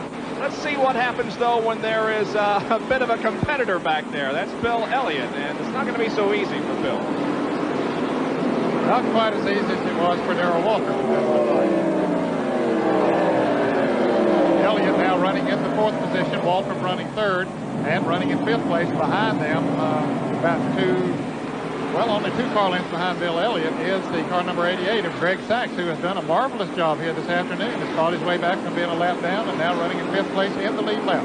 Here in the closing laps of this race, we're going to be thinking about the driver of the race. And Kowicki is sideways as he smoked around a little heavy to turn number 3. Yeah, he went in and had a nose up beside of Ricky Rudd going in there, and I think he might have hit the curb going in there, but he just went in there a little too hard and got her sideways, and he might have done some damage to his car. And this is a battle for position between the number 7 car and the number 5, Kowicki and Bodine. Bodine saw just enough of an opportunity when Kowicki got sideways there, and here comes Jeff. Well, it's time to go now. These two cars being a lap down have got to go. The car of Ricky Rudd, you know, he's been fighting all day to try and stay in the lead. Let a few cars get back in the lead lap. Now he's got to really show what he's got. Rusty Wallace is a long ways back when you think about it. He's got a lot of racetrack before he's going to catch Ricky Rudd. We'll be seeing what everybody's got here in the next few laps. Here once again is a replay of Kowicki almost losing it in the 3rd turn. Okay, here he's coming off of the 2nd turn, going down the back straight, and he tries to dip down on the inside, drives very hard in there, and he does hit that curbing on the inside, and it jumps the car back up there, and boy, he did a great job in saving that car. Right now, Ricky Rudd is turning the fastest laps of anyone that we have clocked all day long. He's running at about 21.70. Earlier, he's running about 22.25, so he picked up about a half a second. Of course, he has new tires on, as Gary said. You got to show what you got now. It's show and tell time. As I started to say, as Kowicki was losing control, we're going to be considering the driver of the race here in the closing laps of this event. And when the driver of the race is awarded, Goodyear will pay $1,000 to the Winston Cup Auxiliary Wives Association, and it will be from a very good driver to a very good cause. Well, there's a lot of candidates for that award today, Bob. It's going to be a tough choice. That's the way it has been the last few races. You could probably give it to 5 or 6 drivers who have not necessarily won the race, but overcome adversity and really put on a good display of driving. And it's sure up for grabs in this one. I'll tell you who's putting on a good display of driving right now is Jeff Bodine. He has run Ricky Rudd down. Ricky has moved out to about a second or so lead over him while Bodine was coming up through the field, but he's a lap down, but he's coming on, running in 6th place. He'll be trying to get his lap back here in just a few moments. Yeah, he threatens to become the 6th car now on the lead lap. Not too many laps ago, we had 4 on the lead lap, and of course, Greg Sachs got his lap back to make number 5, and now Bodine is looking to do the same thing. Yeah, when Alan Kowicki lost his lap in the pits and Sterling Marlin had his problem, momentarily we had 2 cars in the lead lap. That's right. And then all of a sudden Bill Elliott and Rusty Wallace got their lap back. Then Greg Sachs got his back, and now Jeff Bodine trying to get his back. And Bodine is really working over Ricky Rudd. Jeff Bodine's car normally runs black wheels. It looks like he's borrowed wheels from somebody who runs silver wheels. So they may have had to shuffle around in the pits and find some tires with a little better stagger on them. It looks like they had to go borrow them. Let's see if he can get it back right here. He's side by side with Rudd. They come out of the 4th corner. Still a dead heat at the finish line. Into turn number 1, Bodine is going to slip by Ricky Rudd, and Jeff Bodine gets his lap back. We now have 6 cars on the lead lap, and right behind the leader, Ricky Rudd, is the number 7 car of Kowicki, and he too will be trying to get back onto the lead lap. We're at Martinsville, Virginia for the Goody's 500. Rudd, Wallace, Waltrip, Elliott, and Sachs, the first 5. Bodine, Kowicki, Schrader, Labonte, and Earnhardt 6 through 10, and 11 through 15, Ernie Irvin, Mark Martin, Brett Bodine, Dave Marcus, and Bobby Hillen Jr.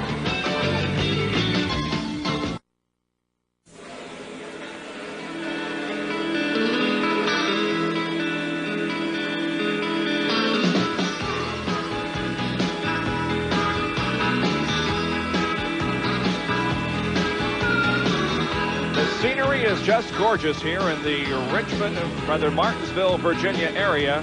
And Martinsville Speedway, one of the most beautiful and well-maintained racing facilities in the United States. They're running 500 laps here this afternoon.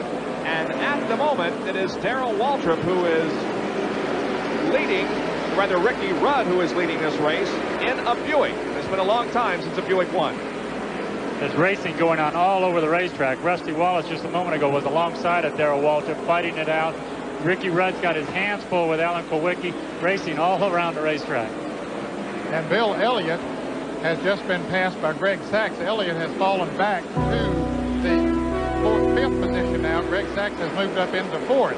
And Elliott is driving with one hand. We can see him as he comes off of turn 4 in our position. Now, I don't know if he's holding on to the roll bar. Now, whether there's some kind of a wire or anything there that he's holding on that he's having to do that, or if he's just resting or what it is, but he's definitely holding his right hand over on. We'll see if we can see him as he goes into the turn. You can see that his right hand is over there on that roll bar, down on the inside there, but every time for the last 15 or 20 laps he's come off of there and has been driving with one hand. Boy, that's tough on this track, Gary. I wonder if he's holding the car in gear. Maybe he has his hand on the gear shift lever as if it were jumping out of gear and he has to hold it in the gear.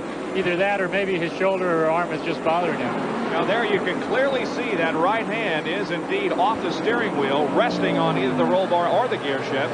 And perhaps we can get a determination of exactly what the problem is from one of our pit reporters. But yeah, Bill Elliott has to be getting tired. That left arm has to be really tiring out, it would seem.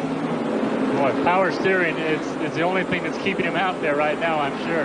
And while we were watching Bill Elliott, Alan Kulwicki moved around the car number 26 of Ricky Rudd and has gotten back in the lead lap. And here's how he did it. He makes that move again going into turn 3, it looks like, moves down on the inside, and the car sticks this time. He didn't hit the inside curbing like he did before, and is able to move around Ricky Rudd, pushing Rudd up into the car number 30 of Michael Waltrip. And so now we have, what, 7 cars in the lead lap. And our pit reporters have checked on the Bill Elliott situation, and there apparently is nothing wrong. Bill just driving with one hand. Now here is the battle for the lead as Darrell Waltrip has caught Ricky Rudd. And Rudd, it seems to me like, is just not at full song. No, he's been complaining about brake problems since about before the halfway point. Maybe that's it. Maybe he's realized that his brakes aren't going to get any better unless he takes it easy on them. That's the only hope he would have if he's had brake problems this long and still running this good. He's got to be at least thinking about not using the brakes as hard as he did in the early running. So here is Waltrip closing in. That's Brad Teague in the 67 car, the Pendleton sweatshirt machine. On the outside, Waltrip chasing Rudd down the front stretch with 399 laps completed. One more lap and we'll have 100 laps to go, and that seems like a lot, but boy, it can click off very quickly on this racetrack. Well, they're turning the track now at about 22 seconds, so they're not quite making 3 laps per minute, but it can go away in a hurry. Oh, yeah, things happen so fast here at Martinsville, especially now that we're in the last 100 laps. This is the end of the race. This is where everybody reaches down and pulls out just that little bit extra, and that's what sometimes makes the equipment give up, makes for more problems, makes for even more banging on the racetrack. So it usually is the most interesting, this last 100 laps. Let's run down the top 10 for you now with 100 laps to go. It's Rudd, Waltrip, Wallace, Greg Sachs, Bill Elliott, Jeff Bodine, Alan Kulwicki, those cars on the lead lap. In 8th is Ken Schrader. 9th is Terry Labonte, 1 lap down. And 10th, 2 laps down, is the number 3 car of Dale Earnhardt. Let's go to Larry Newber with a comment on the Ken Schrader run. Bob, Ned, and Gary, I just leaned over to Larry McReynolds. I gave him a piece of paper, and I gave him some multiple choice questions. I said, brakes, tires, horsepower, stagger, question marks. He pointed immediately to stagger. Ricky Rudd said this set of tires is not quite as good as the last one he had. He's hoping that lap traffic will win this race for him because they're really concerned they can hold Darrell off with the set of tires they have on right now. I said Ken Schrader. I meant Ricky Rudd. Schrader running in 8th. But Ricky Rudd, the leader of this race, but the car just not quite the way he wants it. And there is the 27 car of Rusty Wallace. Now he has moved through the traffic, and the first 3 now are going to be right together. Jerry Punch is down in the Rusty Wallace pit. Oh, it's no doubt Rusty Wallace had the fastest car here and setting a new track record in qualifying, but when he cut that tire down and lost the lap, they were back in the pack and have been trying to make it up. Now, 300 laps later, they are back on the lead lap, and they would like to see a yellow flag come out. Let's talk to Barry Dodson, the crew chief. Barry, you guys would really like to see a yellow flag, be able to come in and make a chassis adjustment on the car. Yeah, we need to, Jerry. We put some wedge in the car, and it helped us to a point. It got to a point They think if the yellow flag would come out, they're going to be the team to beat. Maybe they will be. We'll see. Well, he isn't doing too bad right now. He's catching Darrell Waltrip in second position, rather.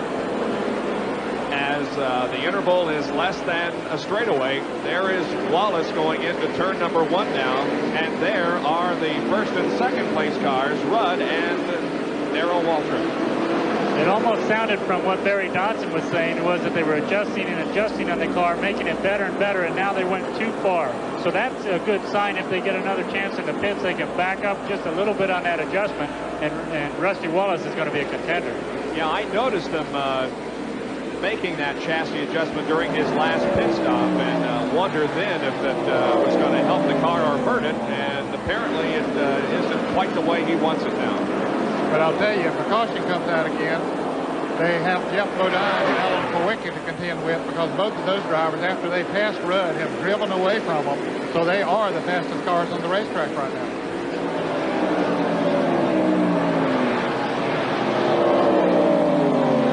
Boy, things change so fast here at Martinsville. It's the short track, the slowest, like I said earlier, the slowest track we run on the circuit. But the way things happen here, it just, you know, the scorers have to be confused about half the time. Ricky Rudd looking for his second win of the 1988 season. He, of course, won on the road course at Watkins Glen, New York earlier this year.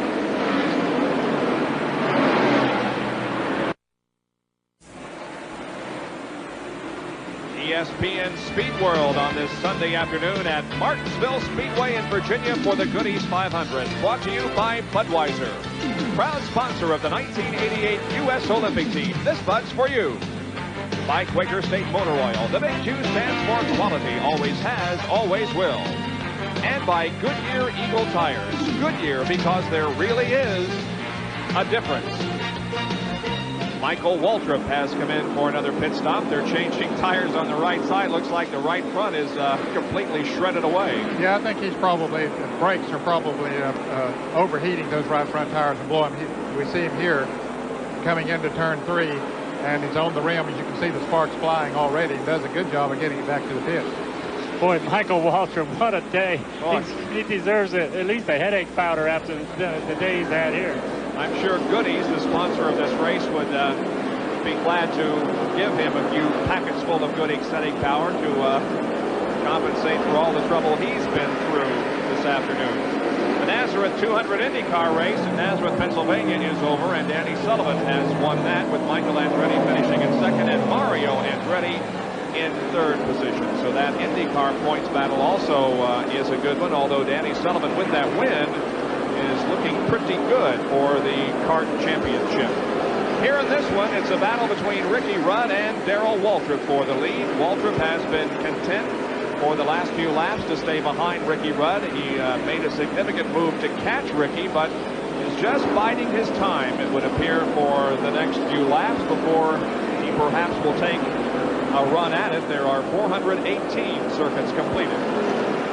The number 52 car, Jimmy Means, smoke scene coming from it. Yeah, he's got a problem on the right front of that car, Bob. For the last 8 or 10 laps, there's been smoke coming from it. We'll see him now as he comes off of turn 4, and you'll see the smoke come from that car as he comes off of that turn. And Jimmy was up in the top 10 for a long time earlier in the race, but now he's dropped way back after having some problems. But what that is, Ned, is the brakes have gotten so hot on the right front of that car that it melted the O-ring that seals the brake fluid from leaking out into the brake caliper area. The O-ring is gone. He's got 0 brakes right now, I'm sure. His brake pedal's to the floor. The only thing he can hope for is to let off the gas to slow down.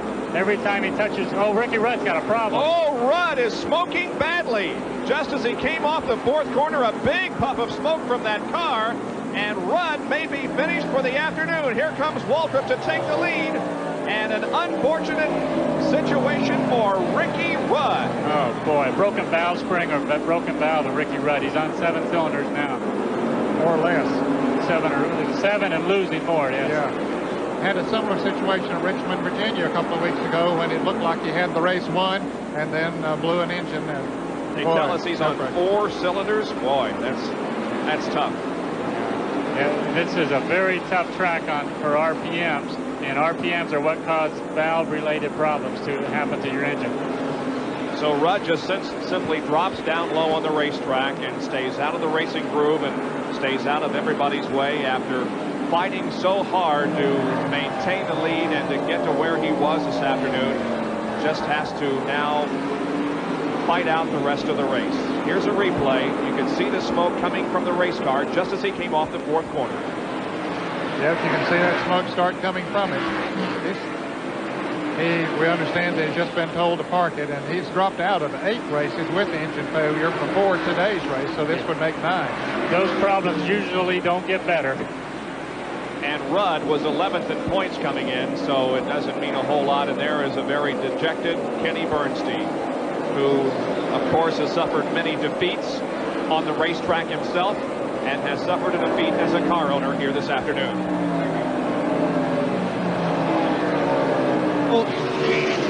Ricky Rudd has just pulled in. You can see an awful lot of long faces. Larry McReynolds reaches across. I asked a couple of crew guys if they knew exactly what the problem was.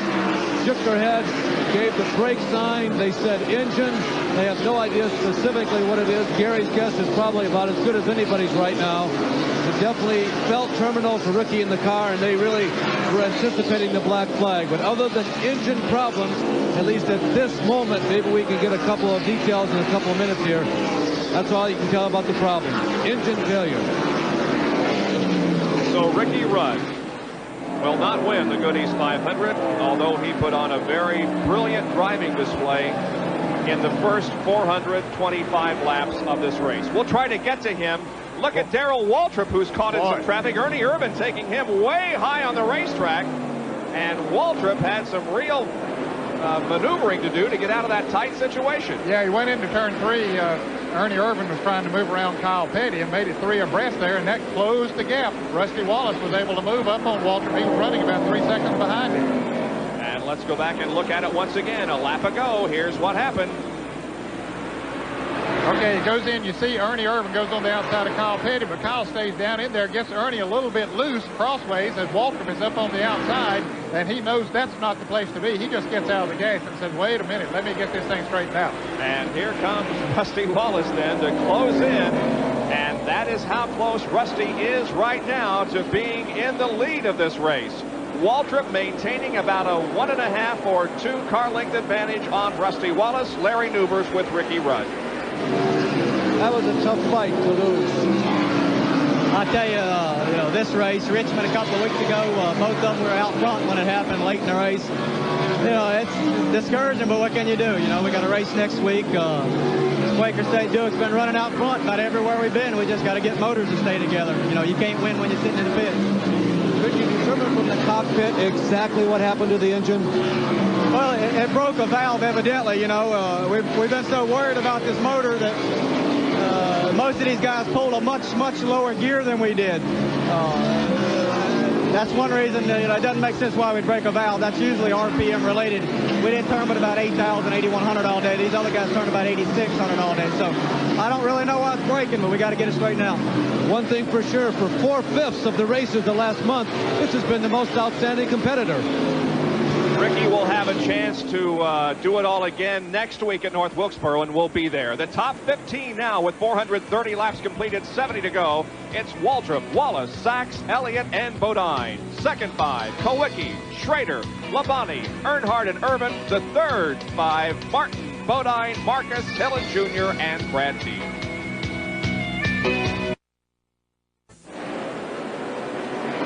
Bob Jenkins, Ned Jarrett, Gary Nelson, Jerry Punch, and Larry Newber back at Martinsville, Virginia Speedway. We're in the closing stages of the Goody's 500 with Darrell Waltrip in the Tide Machine, number 17, leading this race. Second place belongs to Rusty Wallace. It's been a brilliant drive for Rusty Wallace this afternoon, and that's how far he is behind the 17 car. He's separated by Rick Wilson, but Rusty is certainly within striking distance there in the 27 machine. Now behind the 27 car is the 88 car of Greg Sachs. He is running in third spot and having a good afternoon. If he finishes in third spot, it would be his best finish since he won the Firecracker 400 a couple of years back. Now, just before we went away to the break, Bob, we saw when Darrell Waltrip got in that little trouble up in turn 4, lapping some cars, and Rusty Wallace closed in on him and was only about a car length behind him. But now Waltrip has been able to pull away from Rusty Wallace, and if anything, Greg Sachs is staying on Rusty Wallace. You see Sachs back there in the picture. So Wallace is either a little off the pace right now, or Greg Sachs has picked up, but Darrell Waltrip definitely had no problem pulling away. And of course, Greg Sachs is the driver that Buddy Baker has tapped to run this car full-time in the 1989 season. Waltrip trying to put another lap on Dale Earnhardt. It's been a very long and trying afternoon for Dale. I think that would put Dale 4 laps down, according to our calculations here, but so far Darrell hasn't been able to do it. Now when he hits the straightaway, Earnhardt's car not running quite as strong on the straightaway. Right here is where they tangled last year on the very last lap of this race. But Earnhardt giving Waltrip room to run out there, but he's making him work for it. Earnhardt's car is showing a couple black eyes, Ned. Both front headlights look like they've been knocked out of it or pushed back. That's got to affect his brake ducts, on top of all the other problems he's had with the engine missing early in the race. Boy, Dale is hanging right in there and trying to keep Darrell back side by side again. But now Phil Parsons pulling out in front of Earnhardt there, and that'll give Waltrip maybe the room that he needed. Let's see if it will. I don't know. Still didn't quite work for it. Now, you know, as far as the officials are concerned, Earnhardt has moved to the inside of the racetrack. He's giving Darrell room to run out there. You just simply can't run as fast out there as you can out on the inside group. And through all of this, Rusty does not seem to be moving up at all. As a matter of fact, he's still about as far behind Waltrip as he was before this little race between Waltrip and Earnhardt began. Let's go back to 1987. This race a year ago, it was Waltrip, Labonte, and Dale Earnhardt. Well, as they went into turn 3, as Greg Sachs comes into the pits, Labonte bumps Earnhardt a little bit. Waltrip bumps Labonte a little bit. It makes Labonte spin around. Earnhardt goes high. Waltrip slips down underneath him, comes off turn 4, and takes the checkered flag. And that's how Darrell Waltrip won in '87. This year, he is leading late in the race in 1988. The 5 and 7 cars are battling for position, and they have been for the last few laps.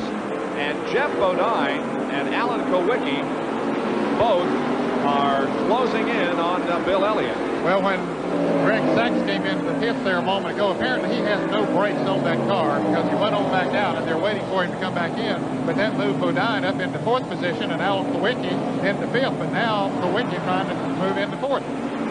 Well, Jeff and Alan Kowicki have really taken off. When you think about it, just a few laps ago, Ricky Rudd was the leader, and Jeff and Alan Kowicki passed Ricky Rudd to get their laps back. Now, and that gave Darrell Waltrip the lead. Now, these guys are over a half a lap ahead of Darrell Waltrip, racing for position right here, but back in the lead lap.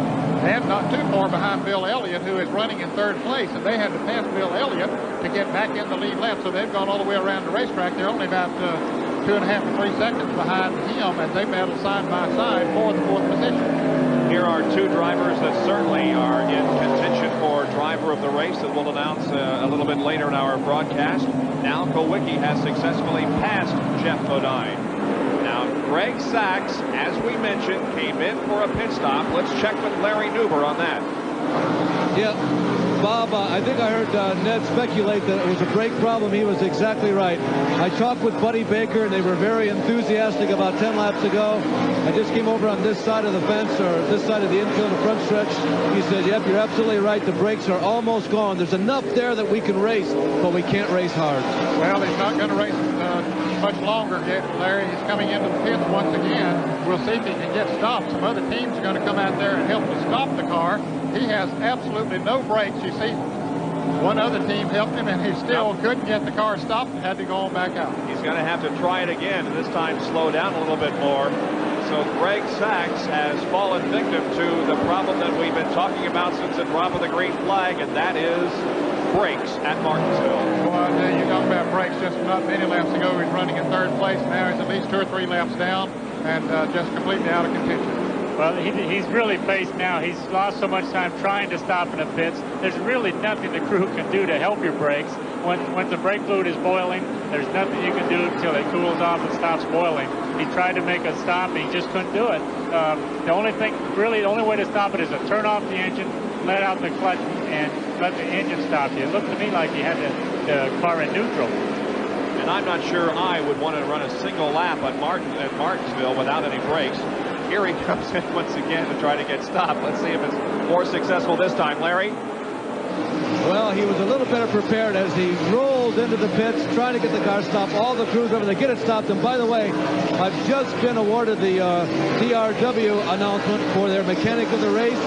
It has gone to Joey Knuckles, the crew chief on the car number 88. Of course, this is a race car sponsored by Red Baron, but the TRW $1,000 award goes to Joey Knuckles and crew. They've done an excellent job. Of course, Greg had a third place until this brake problem, Bob. So Greg Sachs' afternoon as far as a contender for the win is over. Let's review for you the top 10 now as we take another break, and we'll be right back for more of the Goodies 500.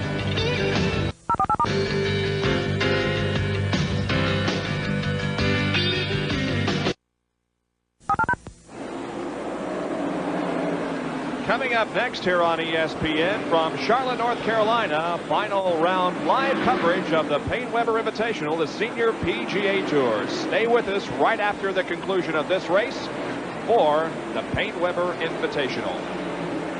The concession stands are still quite busy here at Martinsville, despite the fact we're only a few laps. Yes, save me one, would you? Thank you. There's the leader, Darrell Waltrip, number 17. Rusty Wallace is remaining in second, but I'll tell you, Dale Earnhardt and Preston Darrell are still running right together out there on the racetrack. Now, Wallace is in second position. But he's speeding, Bob. He's not running as fast as he was earlier. In fact, right now, Darrell Waltrip is about a half a lap behind him. And Jerry Punch has this story from the pit area. Well, suddenly the Tide crew began to come to life here, and they're getting ready. They have been radioed by Darrell Waltrip that he may have a right front tire going down. They have rolled some tires up here to the wall, and they are getting ready for pit stops here in the Tide pit. Hopefully they can get a caution flag. Maybe it won't, but they may have to bring him in quickly to change that right front tire.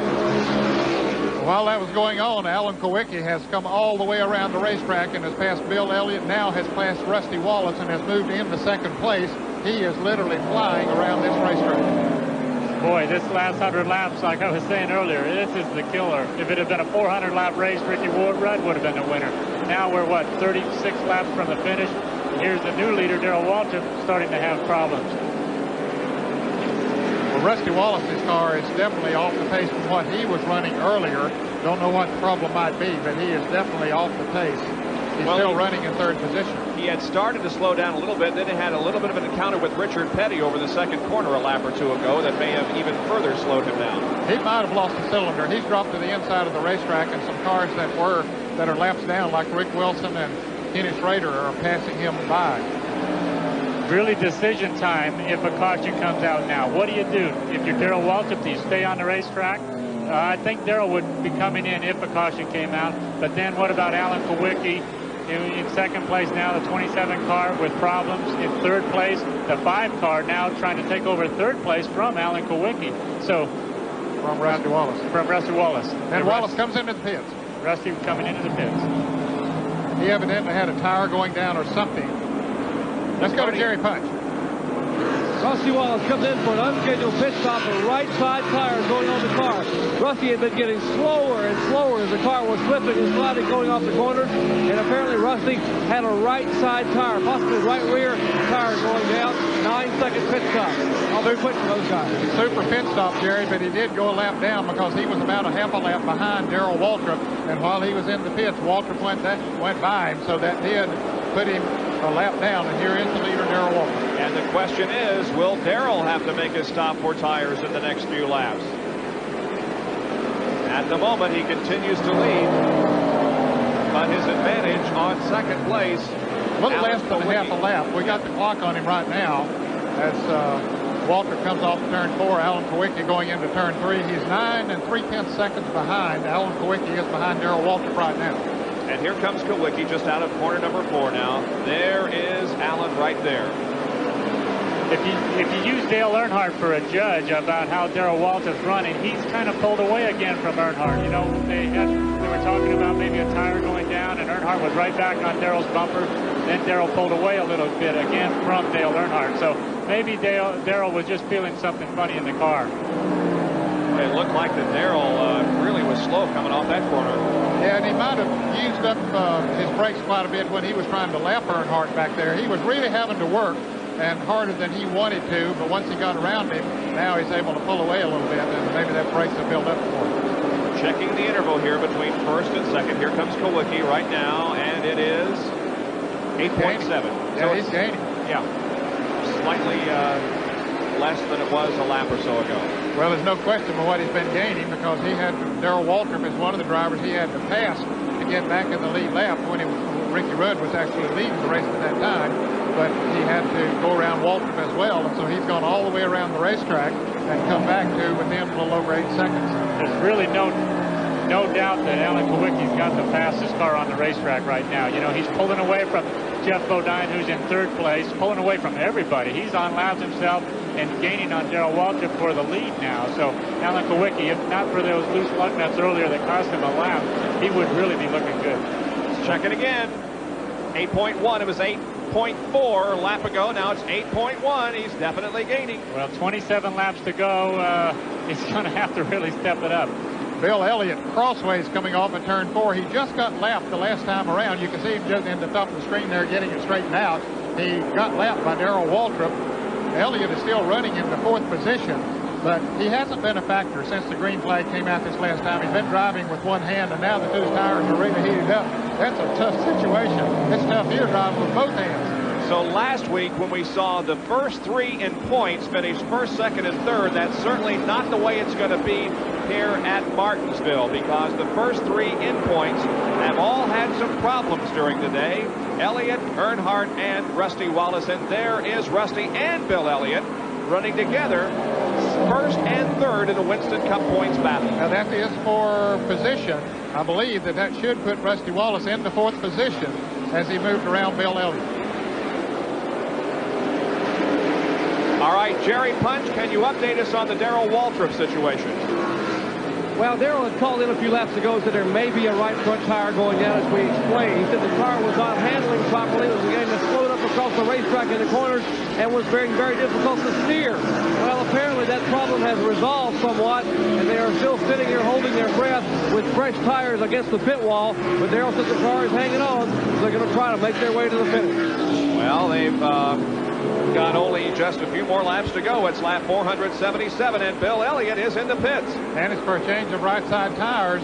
This would have to be, I think, an unscheduled pit stop. He should have been able to go the rest of the distance, but he really has been slipping and sliding on the racetrack. They figured the best thing you can do is get some fresh tires on that car before he spins around. So we have seen both Bill Elliott and Rusty Wallace pit for tires here in the last few laps. Will Darrell Waltrip have to? We'll answer the question in just a moment.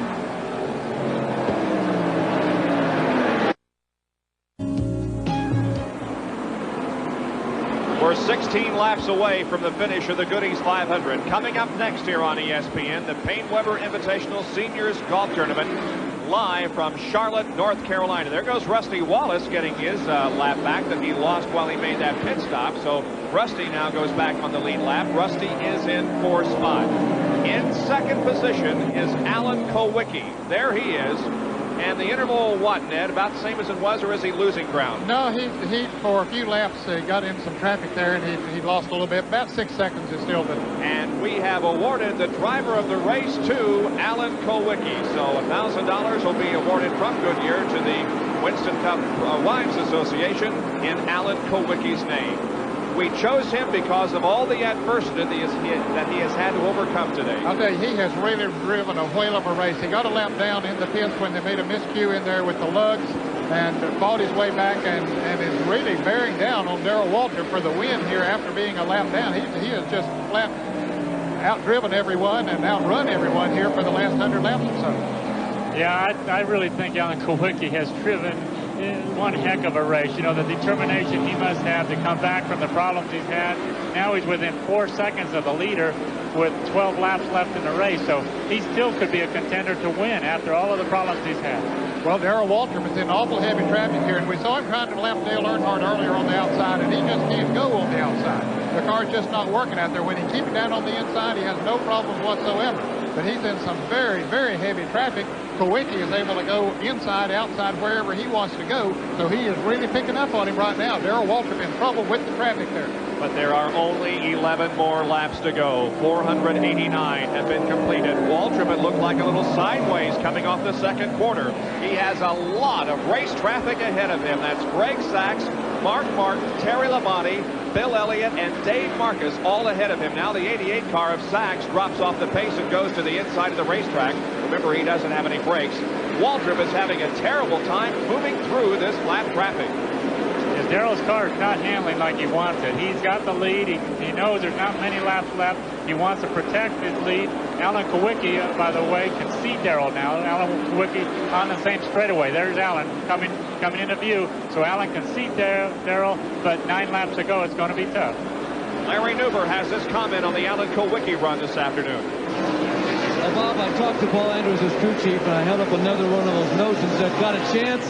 He pushed his lips together and shook his head, and he leaned over and said, you know, it really hurts because we're at least a quarter of a second faster than everybody else in the racetrack, but we just don't have enough laps. If Alan Kowicki finishes second today, it will be the 3rd time this year. Clearly, among the non-winners in his career, in terms of Winston Cup racing, this is his most shining star. Alan Kowicki has never won a Winston Cup race. He has come so close twice, finishing in second position. He was second at Darlington earlier this year, and it appears as if he may have to settle for that runner-up position also today. But the race still isn't over yet. We've got a little less than 7 laps to go. Now, some of that traffic is sort of weeded out in front of Darrell Waltrip, even though Dale Earnhardt is trying to move around him right now. But he got around Terry Labonte. Labonte didn't give him too much of a fight. You can see Earnhardt in the black car there behind Darrell Waltrip trying to move up on the outside of him. I think Waltrip is just trying to conserve what he has right now, just hoping that it's good enough for the end, that Alan Kowicki just doesn't have enough time to catch him. You know, Earnhardt's been our gauge as far as how strong Darrell Waltrip's been the last 20 or 30 laps or so. Darrell pulls away a little from Earnhardt. Now Earnhardt's getting ready to go back around Darrell. So Darrell definitely has problems. But his crew's telling him how much of a lead he has. He must think that he can make it right now. 5 laps to go, less than 5, 4.5 to go. Waltrip in the 3rd turn. Alan Kowicki now has closed it to 2 3/10 seconds, but I'll tell you, that's a long way when you consider there are only 4 laps to go as Waltrip goes across the start-finish line. Darrell sure seems to have a problem, though. I don't know. He's cutting it awful close. Alan Kowicki's going to be on his bumper in no time. Darrell Waltrip looking for his 73rd career win. His 2nd of the year. He might have a tire blistering or something. I don't know. Well, watching for rubber. There's a piece of rubber that came flying either from the car or from the track, whichever. But in any case, Darrell Waltrip. I think it's from the racetrack as rubber builds up in the corners here on this racetrack. This completes 2 more laps to go. Yeah, this completes lap number 498. Here comes Waltrip crossing the line. There are 2 more laps to go, and now Alan Kowicki is really closing in. He has only 1 car between himself and the leader, Darrell Waltrip. That is... Oh, and he gets high coming out of turn number 2. Kowicki slipped and may have cost himself a shot at the win right there, although I still don't think he would have been able to catch Darrell. He's got a problem. He's definitely got a problem. He's way high in turns 3 and 4, so maybe he's out of brakes. Waltrip, meanwhile, has taken the white flag, and he has less than a half mile now to go for his 2nd win of the 1988 season. The defending champion of this race is about to successfully defend his championship. He won at Charlotte earlier this year in the World 600, and now here he comes off the 4th corner. The hand is in the air. Darrell Waltrip wins the Goodies 500. Here comes Alan Kowicki off the 4th corner, and Alan finishes 2nd, but he is limping across the line. And there's the happy Tide crew.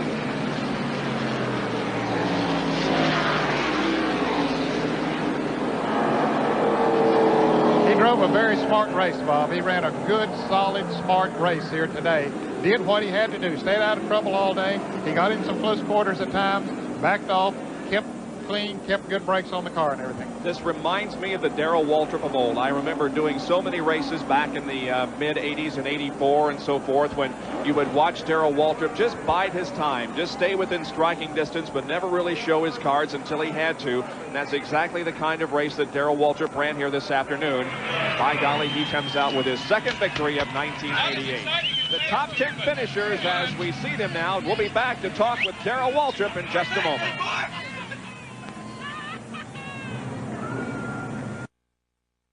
All over you. My man. We are back at Martinsville Speedway in Martinsville, Virginia. The Goody 500 is history. We're in Victory Lane. This Victory Lane interview is brought to you by Goodyear. And riding the victory on Goodyear tires is Darrell Waltrip. Darrell, congratulations on a tremendous run today, partner. Praise the Lord. Thank God for just a great day. This car is fantastic. I had a link missing in my chain, and I found it today. And we're going to be a hard dog to keep on the porch from now on. Everyone said that's the DW of old, back to the rear steer car and up front. You got it, buddy. All day long. I mean, they dropped the green flag. I told Jeff and them after, had a little caution there. I said, we're racing today, boys. And we were. Hi, Mom and Dad. And I want to thank Goodyear. By golly, Goodyear, you come through today, and I appreciate it. Darrell Waltrip wins it here in the Goodies 500. Thank you, Jerry. Unofficially, Bill Elliott maintains his lead in Winston Cup points. Rusty Wallace moves into second.